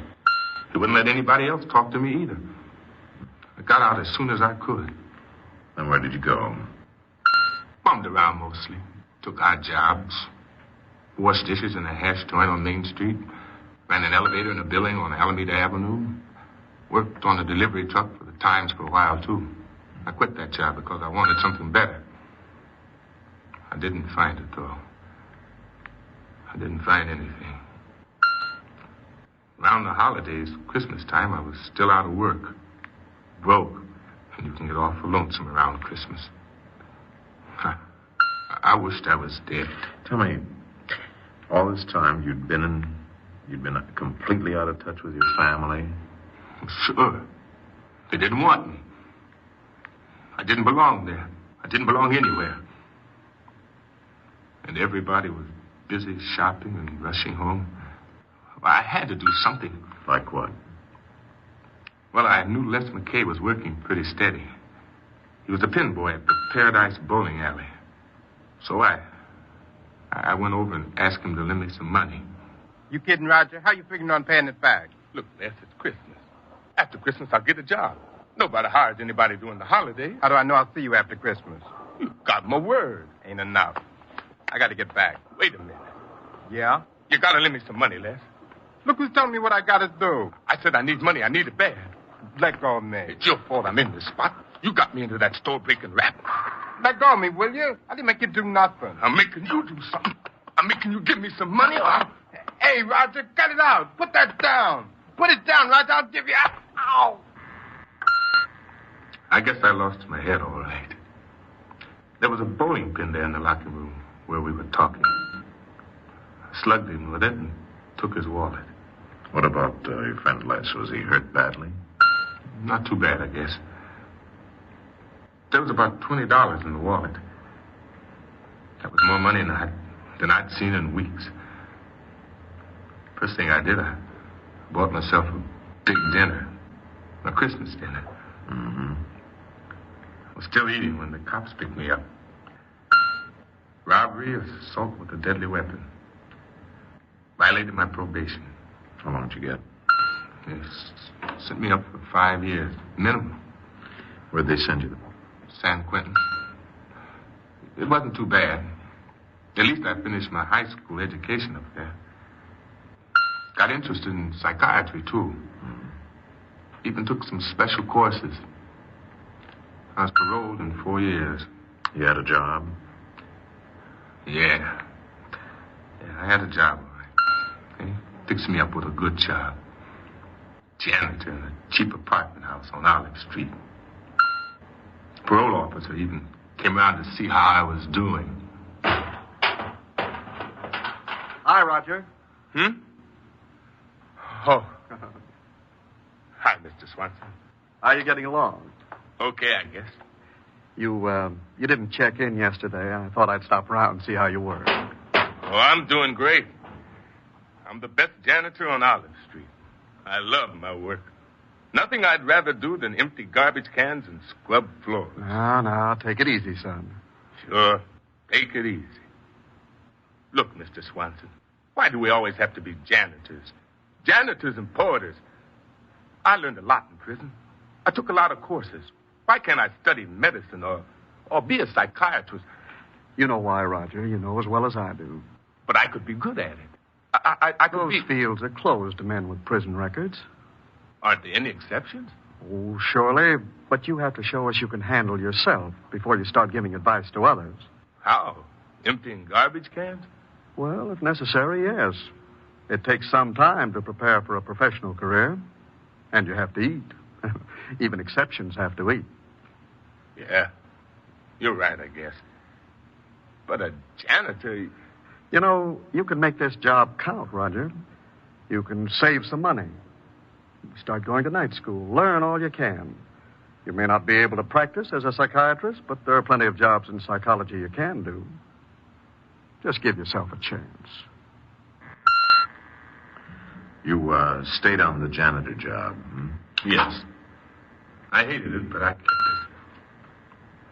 I thought about what Mr. Swanson told me, and it sounded all right. I could save some money and go to school and maybe someday open up my own business. Have my own office as a consultant or do psychological research or something. Then you started night school? No. Oh? No? Why? Education costs money. Janitors don't make much money. At least I didn't. It costs money to be somebody these days. Had you been working long? Just a couple of months. But I was impatient. I felt like I never saved enough. And then one night I was walking home. It was late, so I stopped into a place for some coffee. A couple of men were in the next booth. I heard them talking about photography.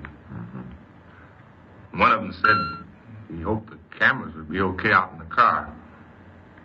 Well, I knew cameras were worth plenty. So I gulped my coffee and ducked outside.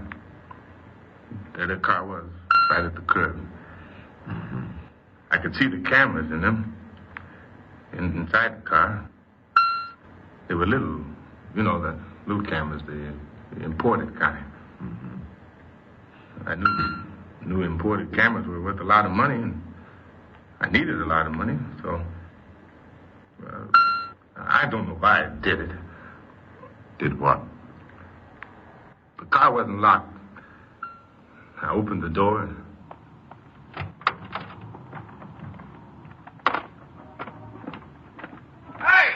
Hey, you! What? Oh, no. Hey, come back here, you! Hey, come back here with those cameras!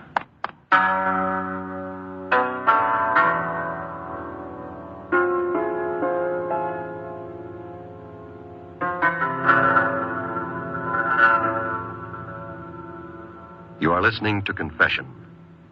Before continuing with the documented record of the subject referred to as Roger S. Chapman, the National Broadcasting Company is honored to present Mr. Richard A. McGee, Director of Corrections, Department of Corrections, State of California. Mr. McGee. The case unfolding tonight is a demonstration of one man's tragic attempt to seek acceptance and stature in his community. Because of adverse conditions of environment, his drive for recognition became overemphasized to the point of abnormality. Such overemphasis often leads to crime. Correctional and parole officers, familiar with this behavior pattern, are constantly seeking ways to guide the maladjusted person into proper activities. When our rehabilitation program reaches its fullest development, society will then be able to redirect the energies of such individuals into healthy and useful channels. Thank you, Mr. McGee. Now to continue with Confession and the documented record of the subject referred to as Roger S. Chapman.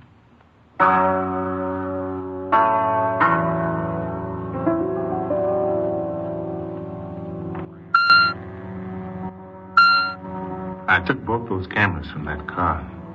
And a couple of light meters, too. I had my hands full, but I could still run pretty fast. They didn't catch you then? No. I waited a few days. Then I took the cameras and things to the hock shops around town. Where'd you get from? Well, altogether, with the camera being imported and everything, I got $75. Then I decided to go down to San Diego. There's a good school down there. But they caught up with me. The police did? Yes. The waitress where I had that coffee, she remembered what I looked like. And then what happened? This time they sent me up to Folsom. 1 to 10 years. I see. Well, they helped me up there, too. Even more than at San Quentin. They let me work with the prison psychiatrist, marking tests, scoring IQ exams, that sort of thing. Mm-hmm. I learned a lot that way. It helped when parole time came, too. How was that? Well, it helped me get a good job. This time it wasn't a janitor. Oh, what did you do?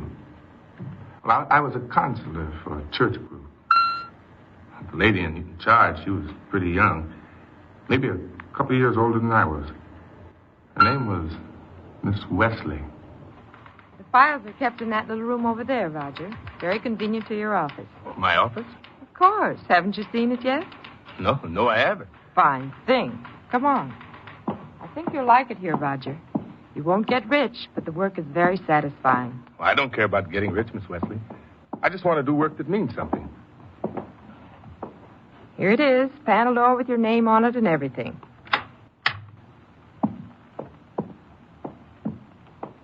My office? Mine? All yours.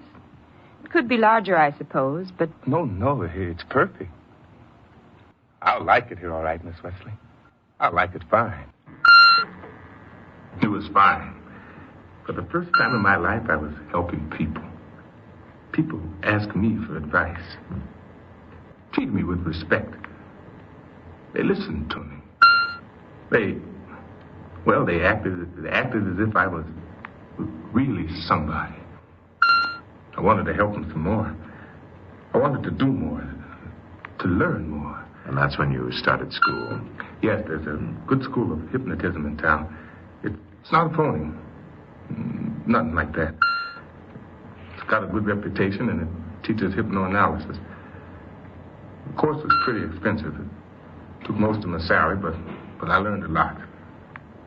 Well, I learned enough to start a private practice. Private practice? Yes, as a hypnoanalyst. Mm-hmm.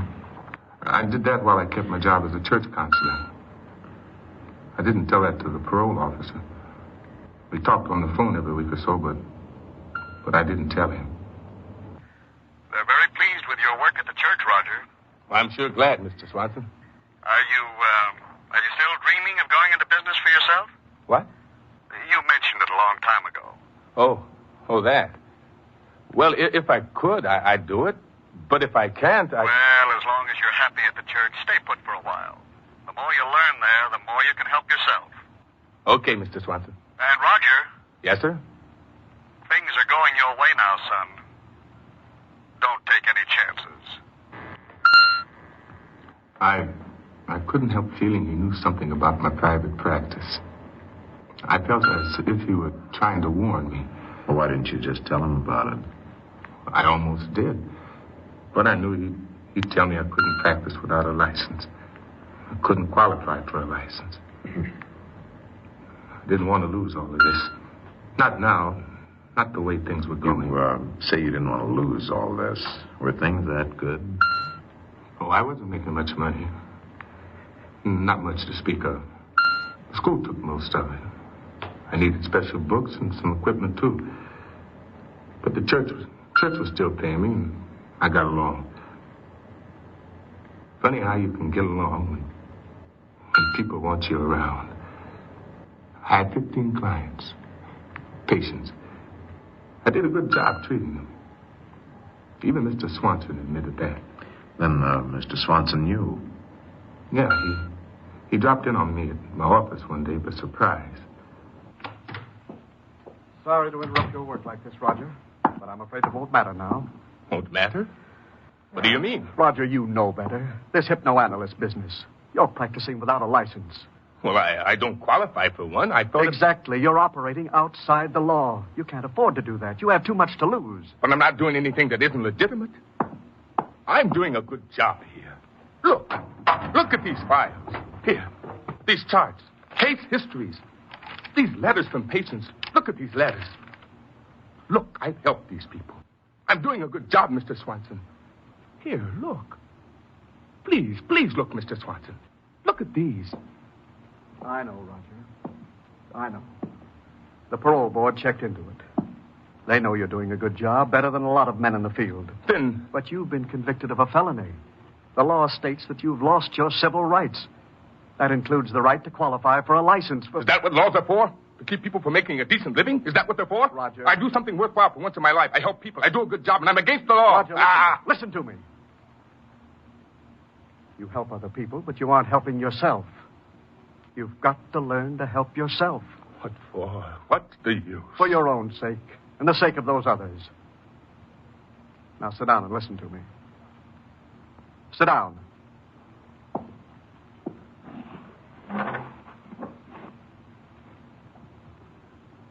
Your work in this field has been pretty exceptional. We might be able to work out a restoration of rights for you. How? Let the parole board worry about that. It will take some time, though. How long? I don't know. But it's worth the wait. You'll have to stop accepting fees. You'll have to discontinue this practice while your case is being checked. For how long? How long? I don't know, Roger. It may take a few weeks. Just try to be patient. Okay? You followed instructions.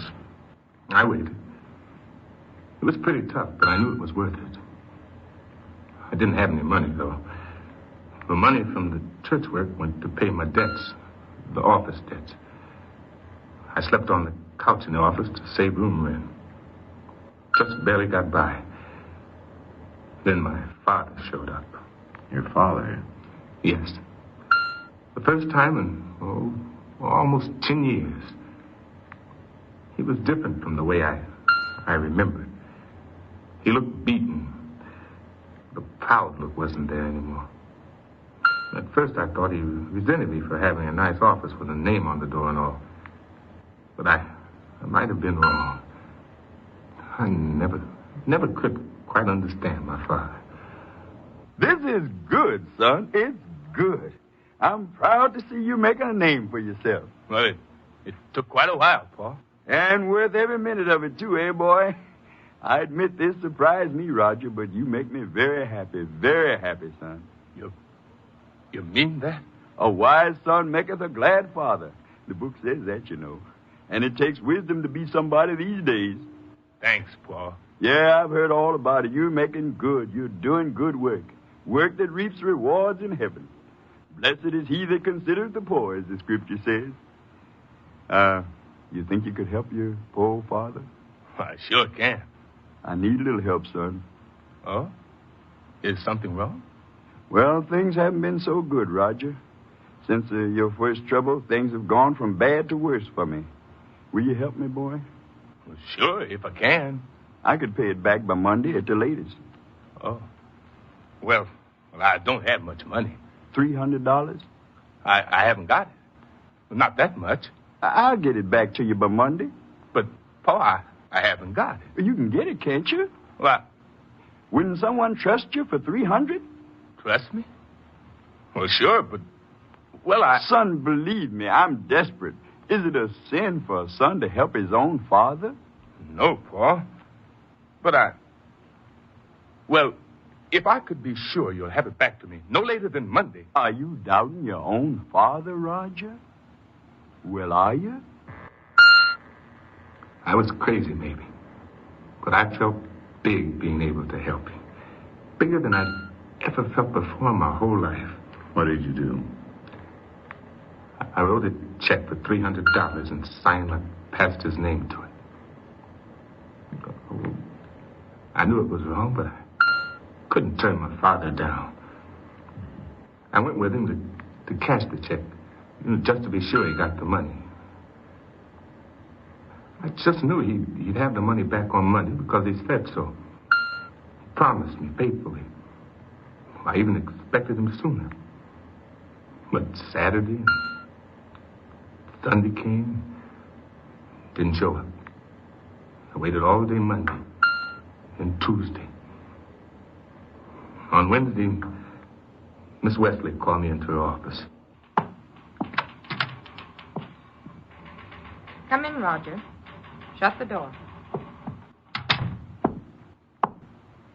Sit down. Hello, Roger. Oh, Mr. Swanson. Didn't see you. Roger, we've done everything possible to help you. Everything. I know. Then why do you do a thing like this to us? Like what? Like this. Oh. The check. Yes, the check. Signing the pastor's name. An out-and-out forgery. Roger, I don't understand you. I had to do it, Miss Wesley. My father needed money. He needed help. You need help, too, Roger. You need it more than your father. But he promised to have the money back on Monday. He promised. That's not the point. You forged this check. Why? I expected to have the money back on Monday. He promised.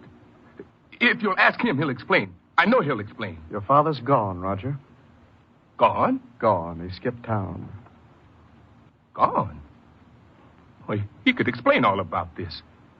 You sure he's gone? Yes, Roger. Sure. I don't understand it. I don't understand it either, Roger. You did such good work. You were a wonderful counselor, and yet you... Why, Roger? Why? My own father. I helped him. Why doesn't he help me?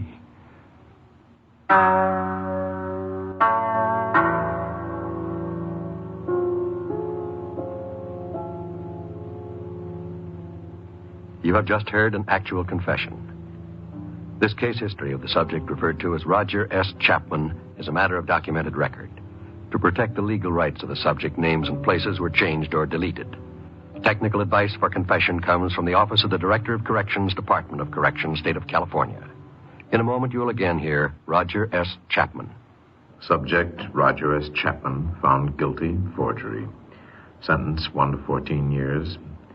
Assigned California State Prison, San Quentin. Psychologist report, IQ test, 137, Wexler, Bellevue. Psychiatrist report, strong rejection complex. Dominant personality inhibited. Recommendation, extensive group therapy. Sociologist report, subject cooperative. Suggest transfer to minimum security institution. Work assigned, psychiatrist's assistant. Very satisfactory. Possibility for parole. Fair. Well, that's my story. As much as I can tell you about it. The other day, one of the counselors up here reminded me of a line from the Bible. Physician, heal thyself. It fits my case pretty well. I can help others, but I'm too close to my own problems to see them clearly. But I understand them better now than I ever did before in my whole life. Much better. I'm up for parole again in about 8 months. That'll be my big test. I've got to pass the test this time. I've got to. I've got to.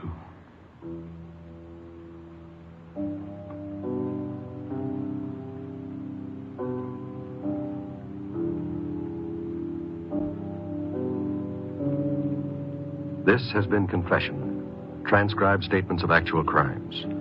These true tragedies are brought to you each week as an NBC Radio Network production in an effort to stem the nation's forward march of crime. Credit for this broadcast goes to our cast: Paul Frees, James Edwards, Jester Hairston, J. Loft Lynn, Jonathan Hole, Mady Norman. Script Don Brinkley. Music Michael Samogi. Script supervision Warren Lewis.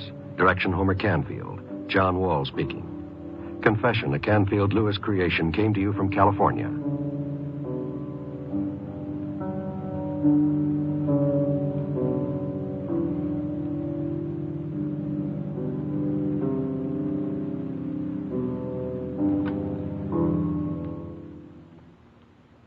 This is NBC, the national broadcasting company.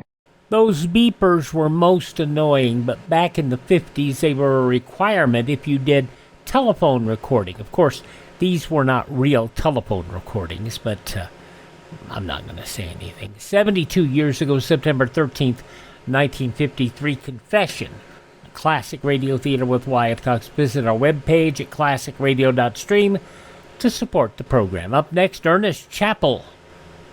Quiet, please.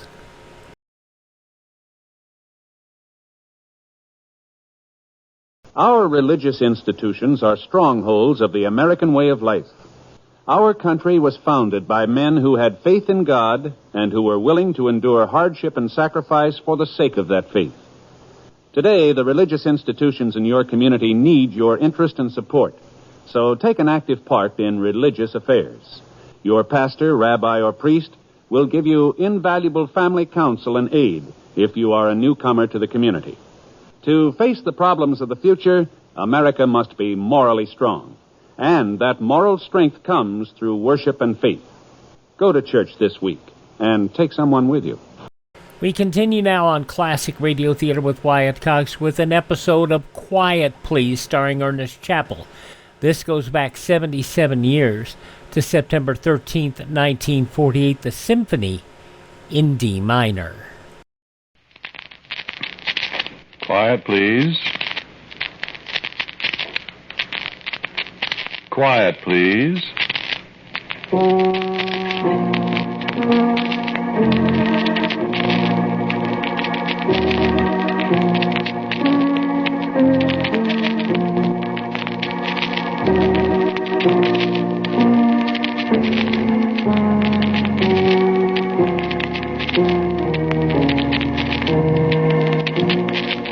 Mutual Broadcasting System presents Quiet Please, which is written and directed by Willis Cooper and which features Ernest Chappell. Quiet Please for tonight is called Symphony in D minor.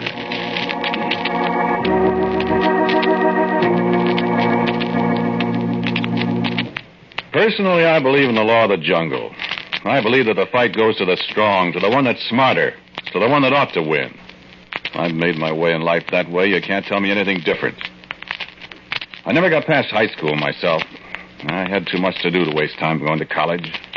Gad, I did it. I've got just about everything I ever wanted. What I haven't got yet, I'll get. The only thing I ask of anybody is get out of my way. Either that or get out of my way. One-sided or wheel off. That's my motto. Friend, I may take a wheel off just for good luck. Let's not have any misunderstandings about me. I'm tough, and I know it. I got nothing against you. If I had, you wouldn't be just sitting there listening. You'd be out of luck, like a certain party is going to be one of these days very soon, which I'm going to tell you about shortly. Look, friend, don't get the idea that just because I'm tough, I'm not smart. Because I am. Because I'm going to show you shortly just how smart I am. You want to hear? Good. Last night I was a guest in his house. A very interesting evening. You see, he's a psychologist, a very smart man, degrees, honors, knowledge. A beautiful wife. And black glasses. Yeah, that's right, he's blind. Very convenient for certain parties. For example, a party named Carol, his wife. For a party named Ray, it's me.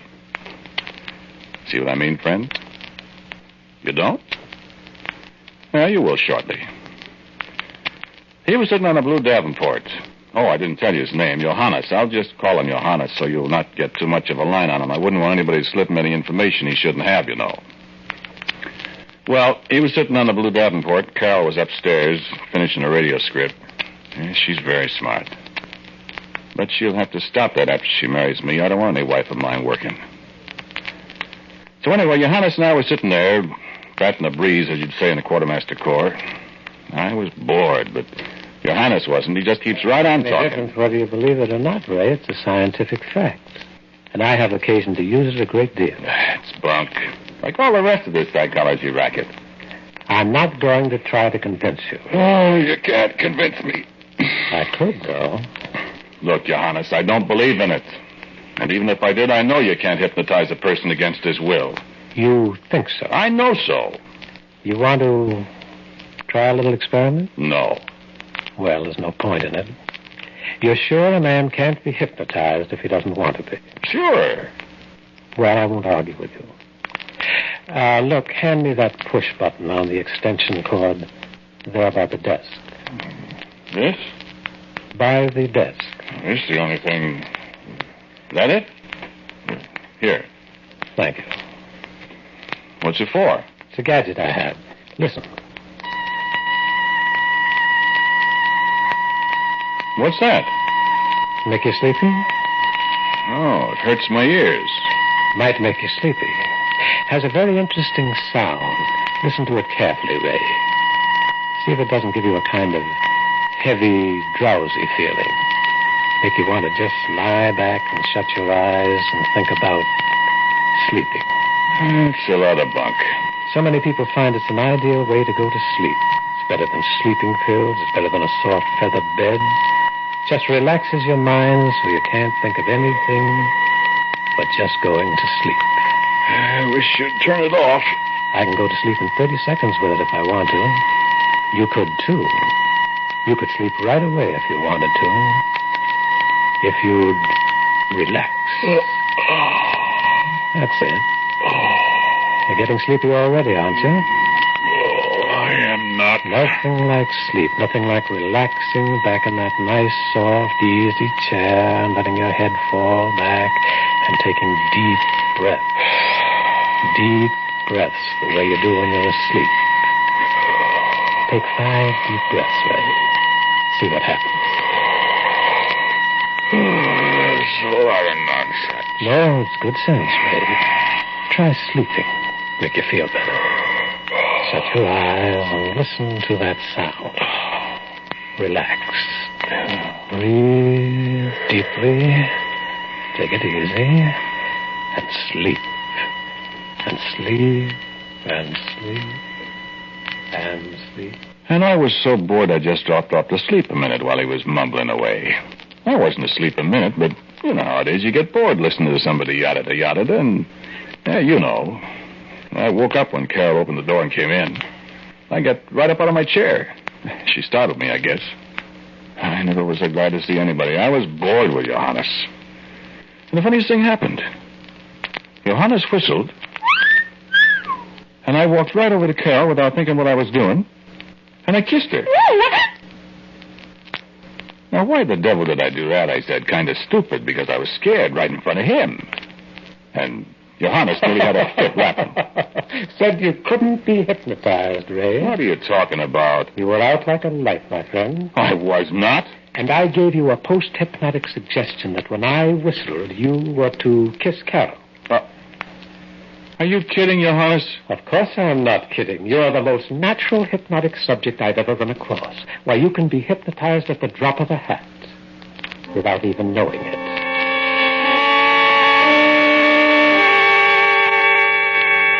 Now, what do you think of that?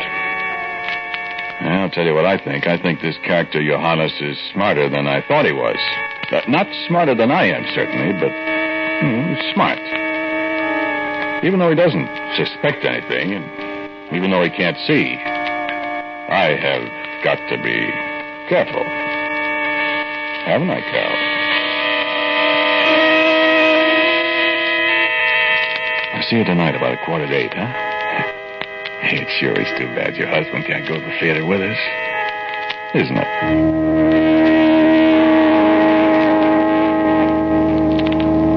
I go in, I sit down, and I look at Johannes. I give him a very large, affable hello. I say, well, how you doing, Svengali? I hope you didn't mind that little experiment last night, Ray. No, it was very interesting and instructive, Johannes. Yes, it was. Very instructive. Yeah, I should say so. I'm going to watch out for you. I don't want to be stretched out over 2 chairs with people breaking rocks on my chest. I saw that once when I was a kid in a vaudeville show. Oh, I don't do things like that. I sure hope not. Yeah. Hey, now.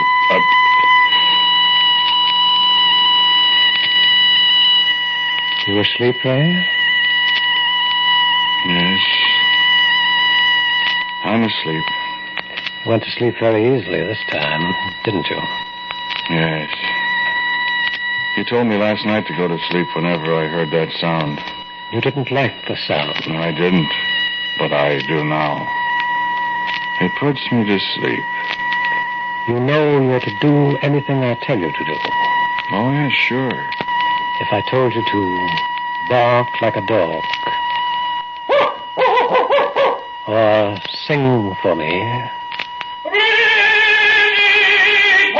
that's enough. And tell me the truth about everything. Oh, yes, Johannes. What about Carol?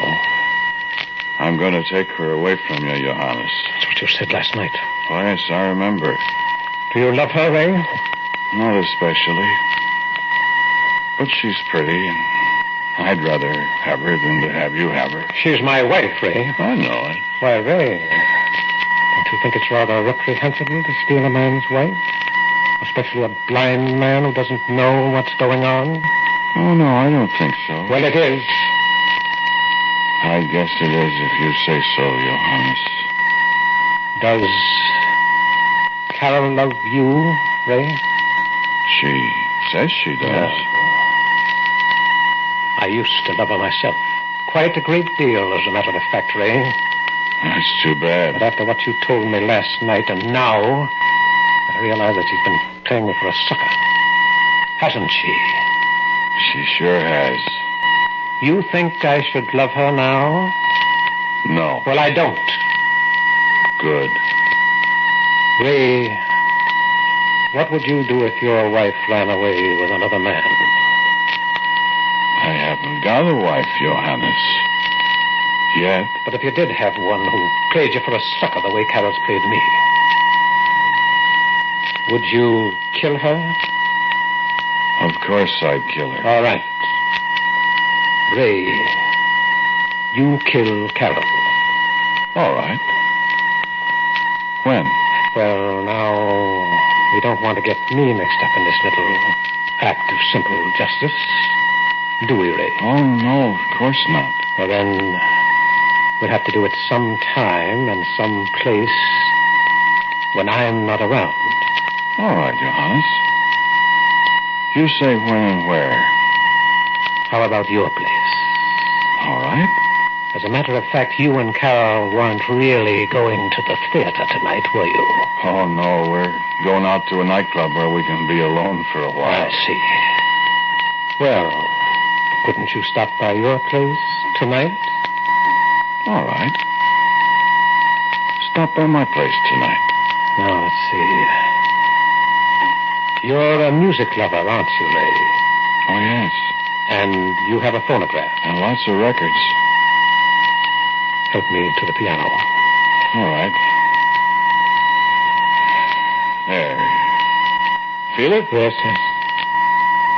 Sit down. Let's see.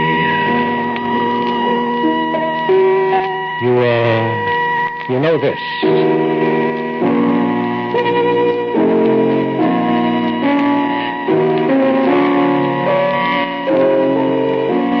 Oh, yes. Symphony in D minor by Cesar Franck. Symphony in D minor by Cesar Franck. Well, when you get to your place, you put this symphony on the phonograph. All right. And when you come to this part...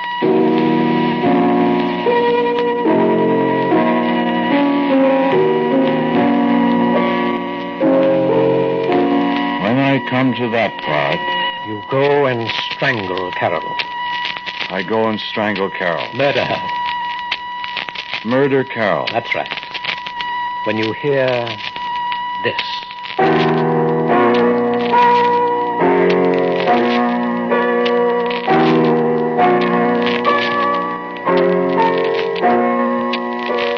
All right, Johannes. When I hear that, I murder Carol. All right. What are you playing, Ray? Oh, it's you, Johanna. Sounds like a funeral hymn, a little. Doesn't it, Carol? Wake up, Ray.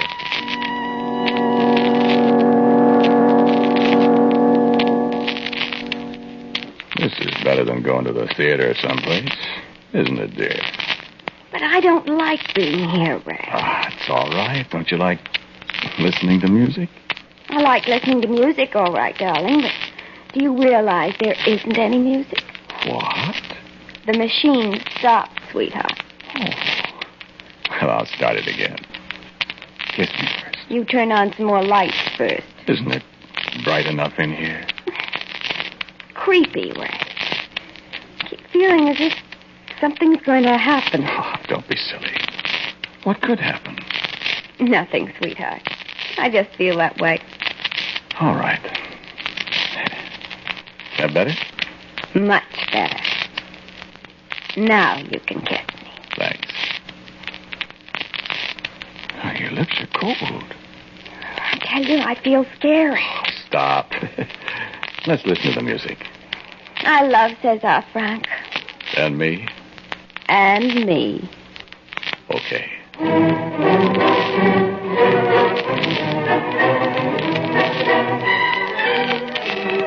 Oh, it's so beautiful. Listen.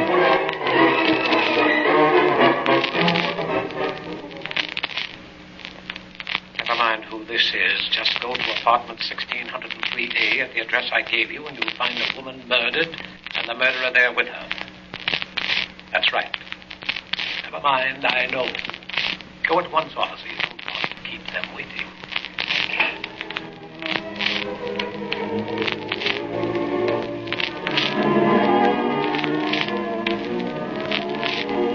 Oh, it's so beautiful. You could die to that music. Carol, I love you. Ray, I love you.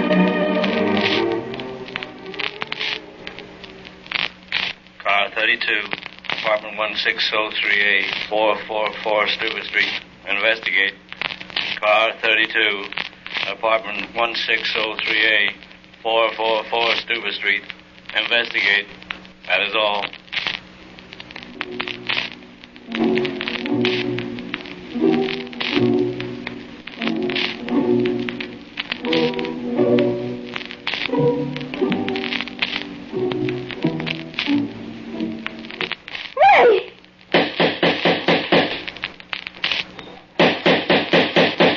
Who is it? Police officers. What? It's police officers. Wait just a minute.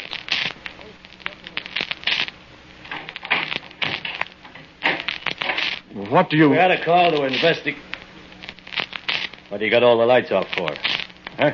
Somebody blew out a fuse, officer. I did, eh? Right in the middle of a record we were playing. Yeah. The Cesar Franck D minor symphony. Hey, Curly, flash a light in here. Are you all right, lady? Certainly I'm all right. Well, that ain't the way we got it. Well, that's the way it is. Listen a minute. Your telephone, mister. No, wait. I'll get it. Now, what the devil? What in the world, Ray? Johannes. Oh! Oh, the lights are back.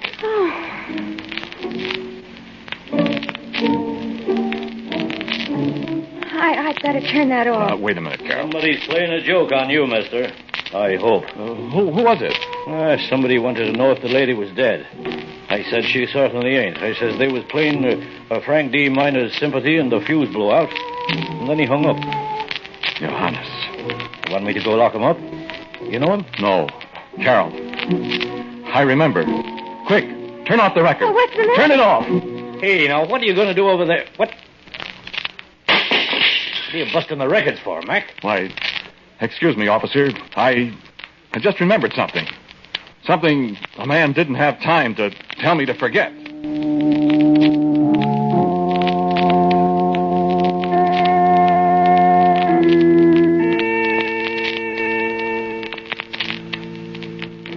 You see, even the smart boys forget. If he'd told me to forget that post-hypnotic suggestion of his about murdering Carol when I heard that music, he'd have been all right. I'd never have known the difference. He'd have had another chance at me. But he forgot to tell me. And so, he doesn't know what I know. He doesn't know what I'm going to do. Carol's in there talking to him now. Carol opened the window. Sure, I told her all about it. She's in it with me.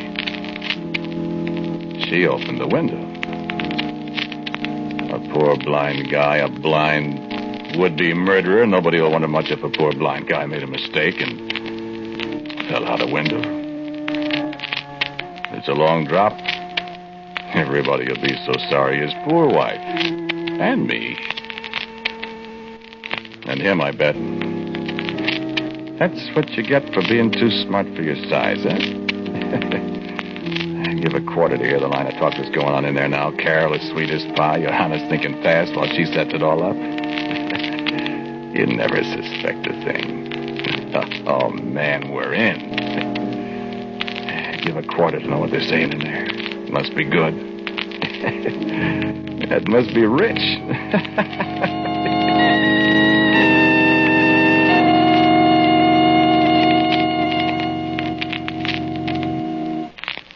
I won't fail the next time, Carol.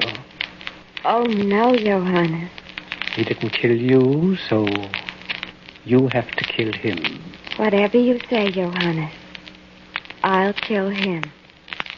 It'll be a little poetic justice, won't it? Oh, yes, Johannes. You know that Frank D. minor theme, Carol? Oh, yes. It's beautiful. The one that was to be a signal for him to strangle you. Oh, yes. The one that goes... Da, da, da, da, da. That's it. Whenever you hear that melody, Carol, you'll murder Ray. Whenever I hear the music, I'll murder Ray. Whenever. Whenever. You'll take a knife and stab him. I'll take a knife and stab him. When you hear... Come in. Oh, get it, Carol. Wake up. Hi, hello, Ray.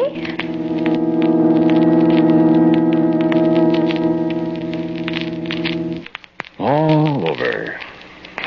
Too bad, Carol, wasn't it?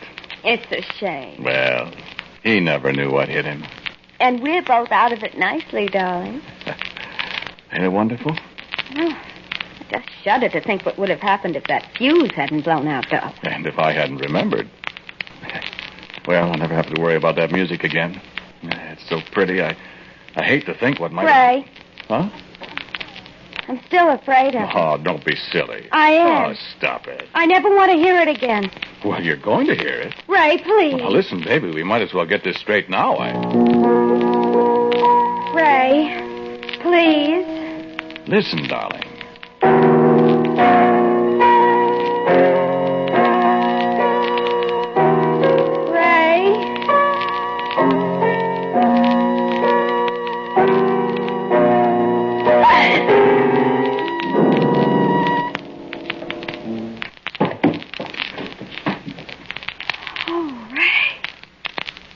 Ray, darling. What have I done?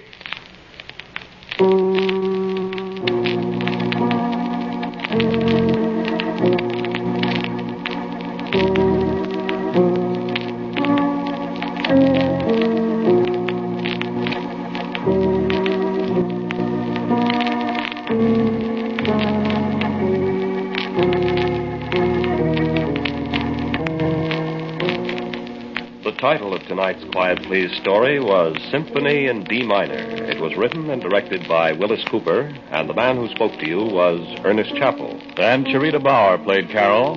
James Van Dyke was Johannes, and the police officer was Pat O'Malley. As usual, music for Quiet Please, including the theme by Cesar Franck, is played by Albert Berman. Now, here is our writer-director, Willis Cooper. They were all creations of my own again, nor did they represent anybody living or dead. As you already know, this is the last broadcast of Quiet Please on this network. I'm grateful to Bob Berman, our engineer, and to Al April, our very good sound effects technician, for their 63 weeks of help. For the further adventures of Quiet Please, I recommend you read your newspaper next Sunday. And so from now on this network, I am quite quietly yours, Ernest Chappell. This will be the last broadcast in the present series of Quiet Please. In its place for the next 4 weeks, Mutual will present over most of these stations a new series of dramatic programs dealing with atomic energy. Be sure to be with us at this time next week and the 3 weeks following for Mutual's new series on atomic energy. This program was heard in Canada through the facilities of the Canadian Broadcasting Corporation. This is the world's largest network, the Mutual Broadcasting System.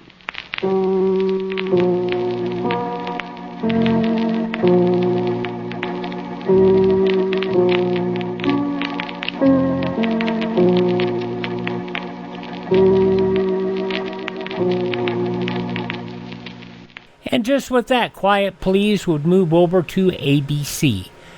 September 13th, 1948, Quiet Please on Classic Radio Theater with Wyatt Cox. We'll head for Wistful Vista in just a moment, see what's going on with Fibber and Molly.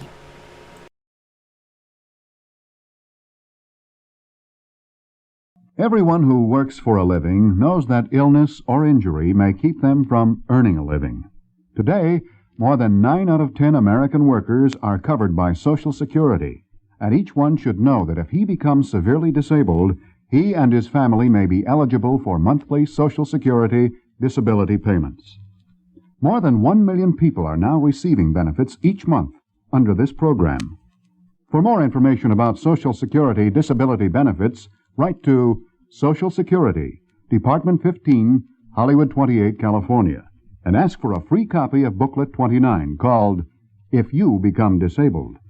We wrap up this edition of Classic Radio Theater with Wyatt Cox by going to Wistful Vista, 79 Wistful Vista to be precise, and see what's going on in the household of Fibber McGee and Molly. This originally broadcast 71 years ago, September 13th, 1954. It's time for Fibber McGee and Molly.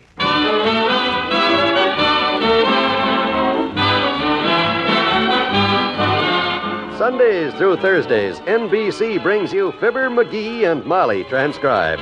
The show is written by Phil Leslie and Ralph Goodman and directed by Max Hutto.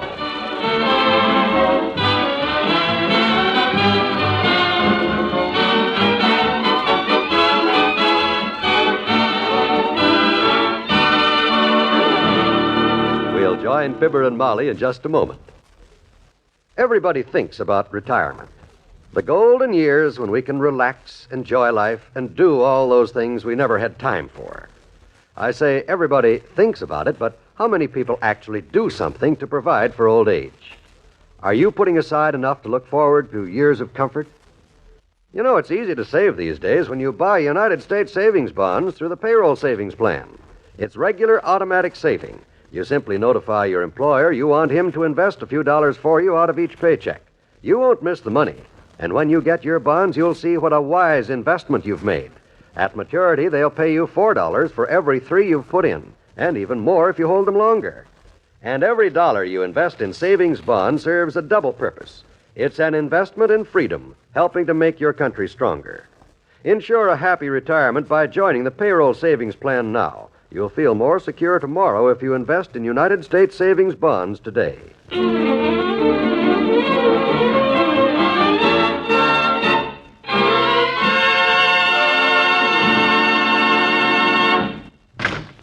Hey, Molly, it's me. Where are you? Right here, McGee. What's the matter? Are you doing anything? Am I doing anything?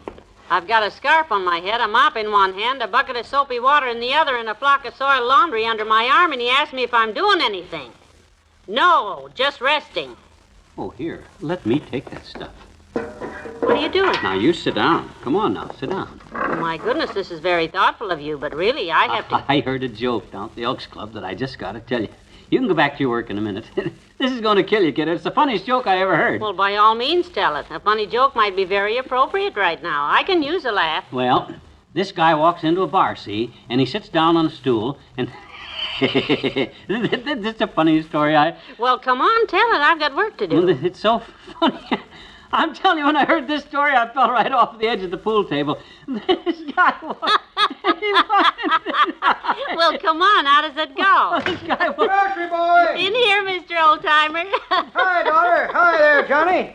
I can tell by your expression you kids haven't seen your grocery bill yet. What's everybody so happy about? Well, I'm telling a funny story I heard downtown. You can listen, too, if you want to. Look, a guy walks into a bar, see, and he orders a short beer.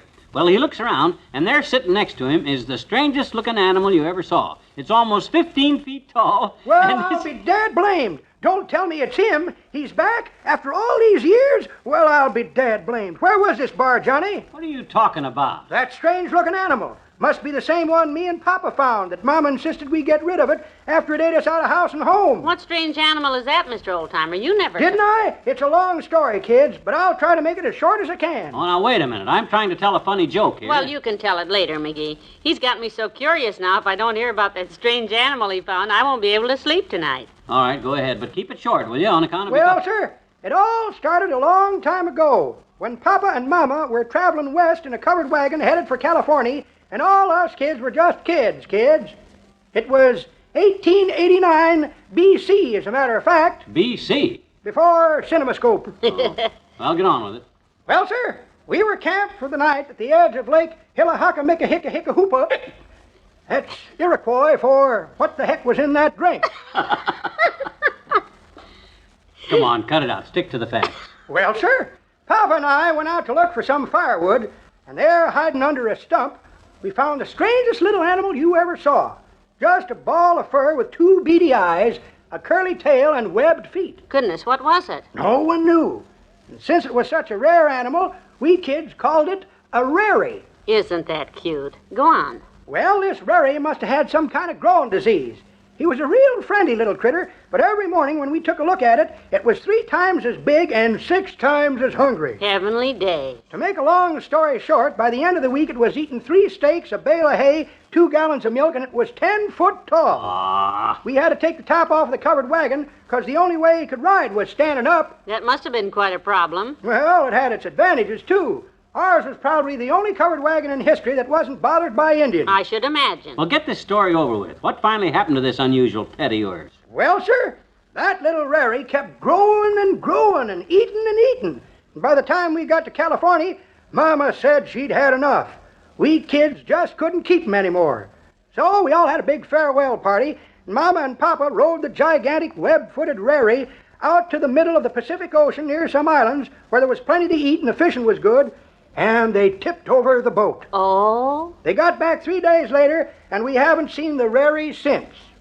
Way out in the middle of the ocean. They've tipped him out of the boat, huh? Yep.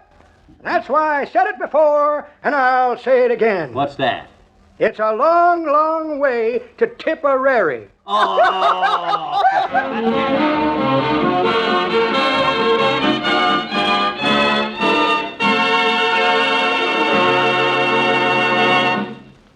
Back to Wistful Vista in a minute. The news is traveling fast. News about an exciting new shortcut to musical education. It's the new RCA Victor Listener's Digest. In one package, you get these 3 big values. Value number 1 is 12 of the world's best-loved compositions in digest form on 10 RCA Victor 45 high-fidelity records. They're performed by the world's greatest artists. In complete album form, this collection would cost you almost $60. Value number 2 is RCA Victor's famous automatic Victrola 45 phonograph. Value number 3 is a wonderful 42-page musical guide. Fascinating stories about the composers and their music. Now, all this can be yours for as little as $39.95. See and hear the new RCA Victor Listener's Digest at your dealers now. Remember the world's best names for quality. RCA and RCA Victor.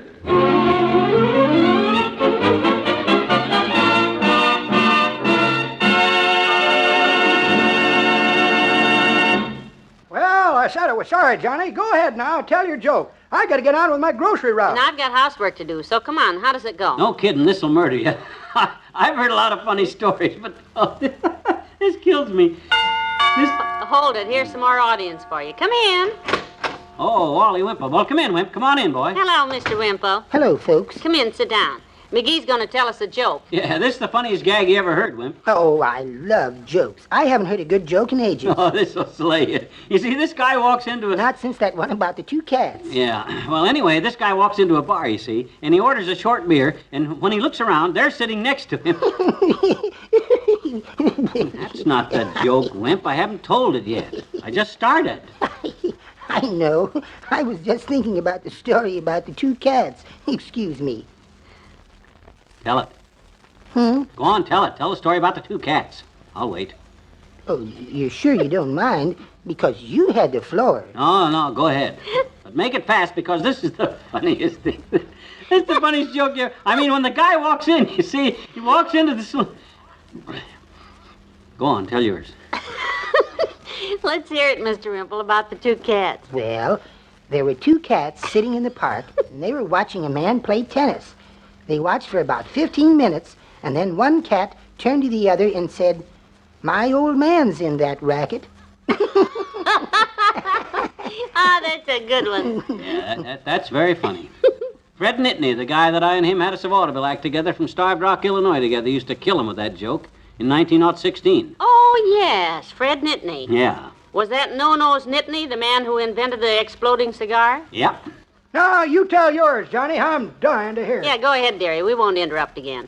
How's it start now? This man walks into the bar and he orders a short beer, and sitting on the stool next to There's him... a little man 2 feet tall, dressed in the uniform of a full colonel in the British Army. Well, Dr. Gamble. I heard all the laughing as I was passing by, and the door was open. Since you can't stand to see anybody having fun, you busted in to see if you could stop us. Is that it, Point Killer? Oh, McGee, don't be so rude. Well, if everybody's going to tell this joke except me, by I'm George... sorry, McGee, but I happen to have heard the joke before. You have not heard the joke before, too, either. Oh? This is not the same joke you came butting in with. A different joke, Doctor. You mean it isn't the one about the British Army colonel who was 2 feet tall? No. Oh, well, I'm sorry, McGee, really. Go ahead. My apologies for breaking you up. Okay. Now, if you'll just sit down there next to Wimp. What was your joke, Doc? About the British colonel? You say it was 2 feet tall? Say, that's mighty short. No. I'll tell it later. Pipe down. Go ahead, McGee. No, you go first. If everybody's going to be worried about a 2-foot-tall British Army colonel while I'm telling my joke, I may as well not tell it too anyhow, so go ahead. Well, it's really very short. A man walks into a bar, and there, sitting on the counter, is a British Army colonel, 2 feet tall, sipping a brandy and soda. The bartender takes the man's order, turns to the little man on the counter and says, "Say, Colonel, while I'm fixing this guy's drink, why don't you tell him about the time you were in Africa and you got nasty with that witch doctor?"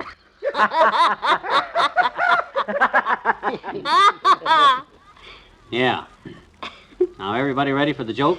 Yes, McGee, go ahead. Yeah, how'd yours go, McGee? Well, it starts the same as yours. A guy walks into a bar, see, and he orders a short beer. And he looks around, and there sitting next to him is the strangest-looking animal you ever saw. It's almost 15 feet tall. Part snake, part elephant, and it's got bat's wings and a long neck like a giraffe. Yeah, go on. Well, the bartender walks up to this strange-looking creature, and he says, Go on, McGee. The bartender Oh, dear. Come on, Johnny, what did he say? Yeah, McGee. What'd the bartender say? He says, the bartender walks up to this thing. He looks at him casually, and he says, Yes? What the heck did that bartender say? What? Well, try to remember. Oh, try. Come on, McGee. I am Try trying. hard, Johnny. All I can think of is cats playing tennis and 2-foot-tall colonels, and if I ever try to tell a joke again, I hope to heck somebody tells me that.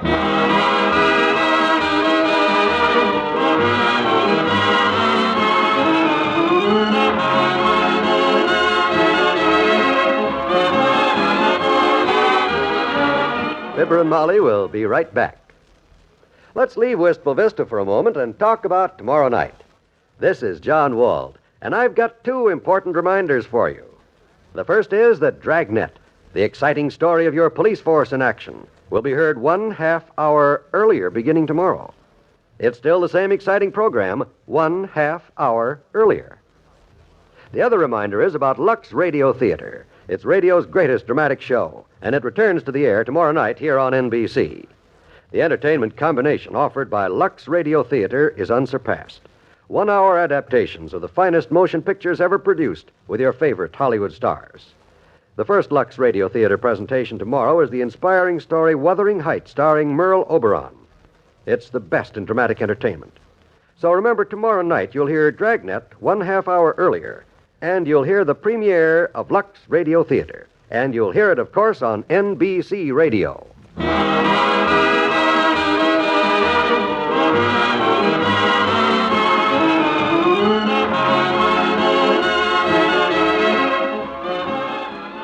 Hey, Molly, wake up. What? Yeah. For heaven's sake, what's the matter? I got it.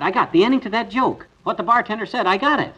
Oh, well, thank goodness. What is it? Yeah, well, he took one look at the strange-looking animal that was almost 15 feet tall and was part snake, part elephant, and had bat's wings and a long neck like a giraffe, and he says, "Oh, it's you. You're late tonight. He left here an hour ago." Is that it? Yeah. Well, don't you get it, kiddo? No, but I'm glad you did. Now maybe I can get some sleep. Yeah. Good night. Good night, all.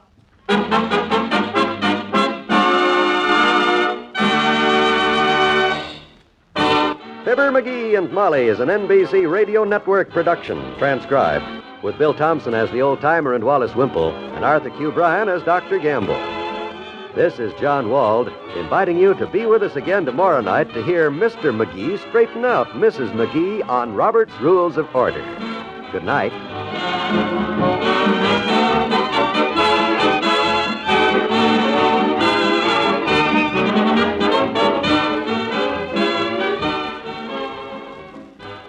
"71 years ago, September 13th, 1954, Fibber, McGee, and Molly here on Classic Radio Theater with Wyatt Cox. Join us tomorrow for more comedy, mostly better than that, with Jack Benny, George and Gracie, the Great Gildersleeve, Harold Perry, and Lum and Abner. That's all coming up on tomorrow's Classic Radio Theater with Wyatt Cox. Oh, I left out the CBS Radio Workshop.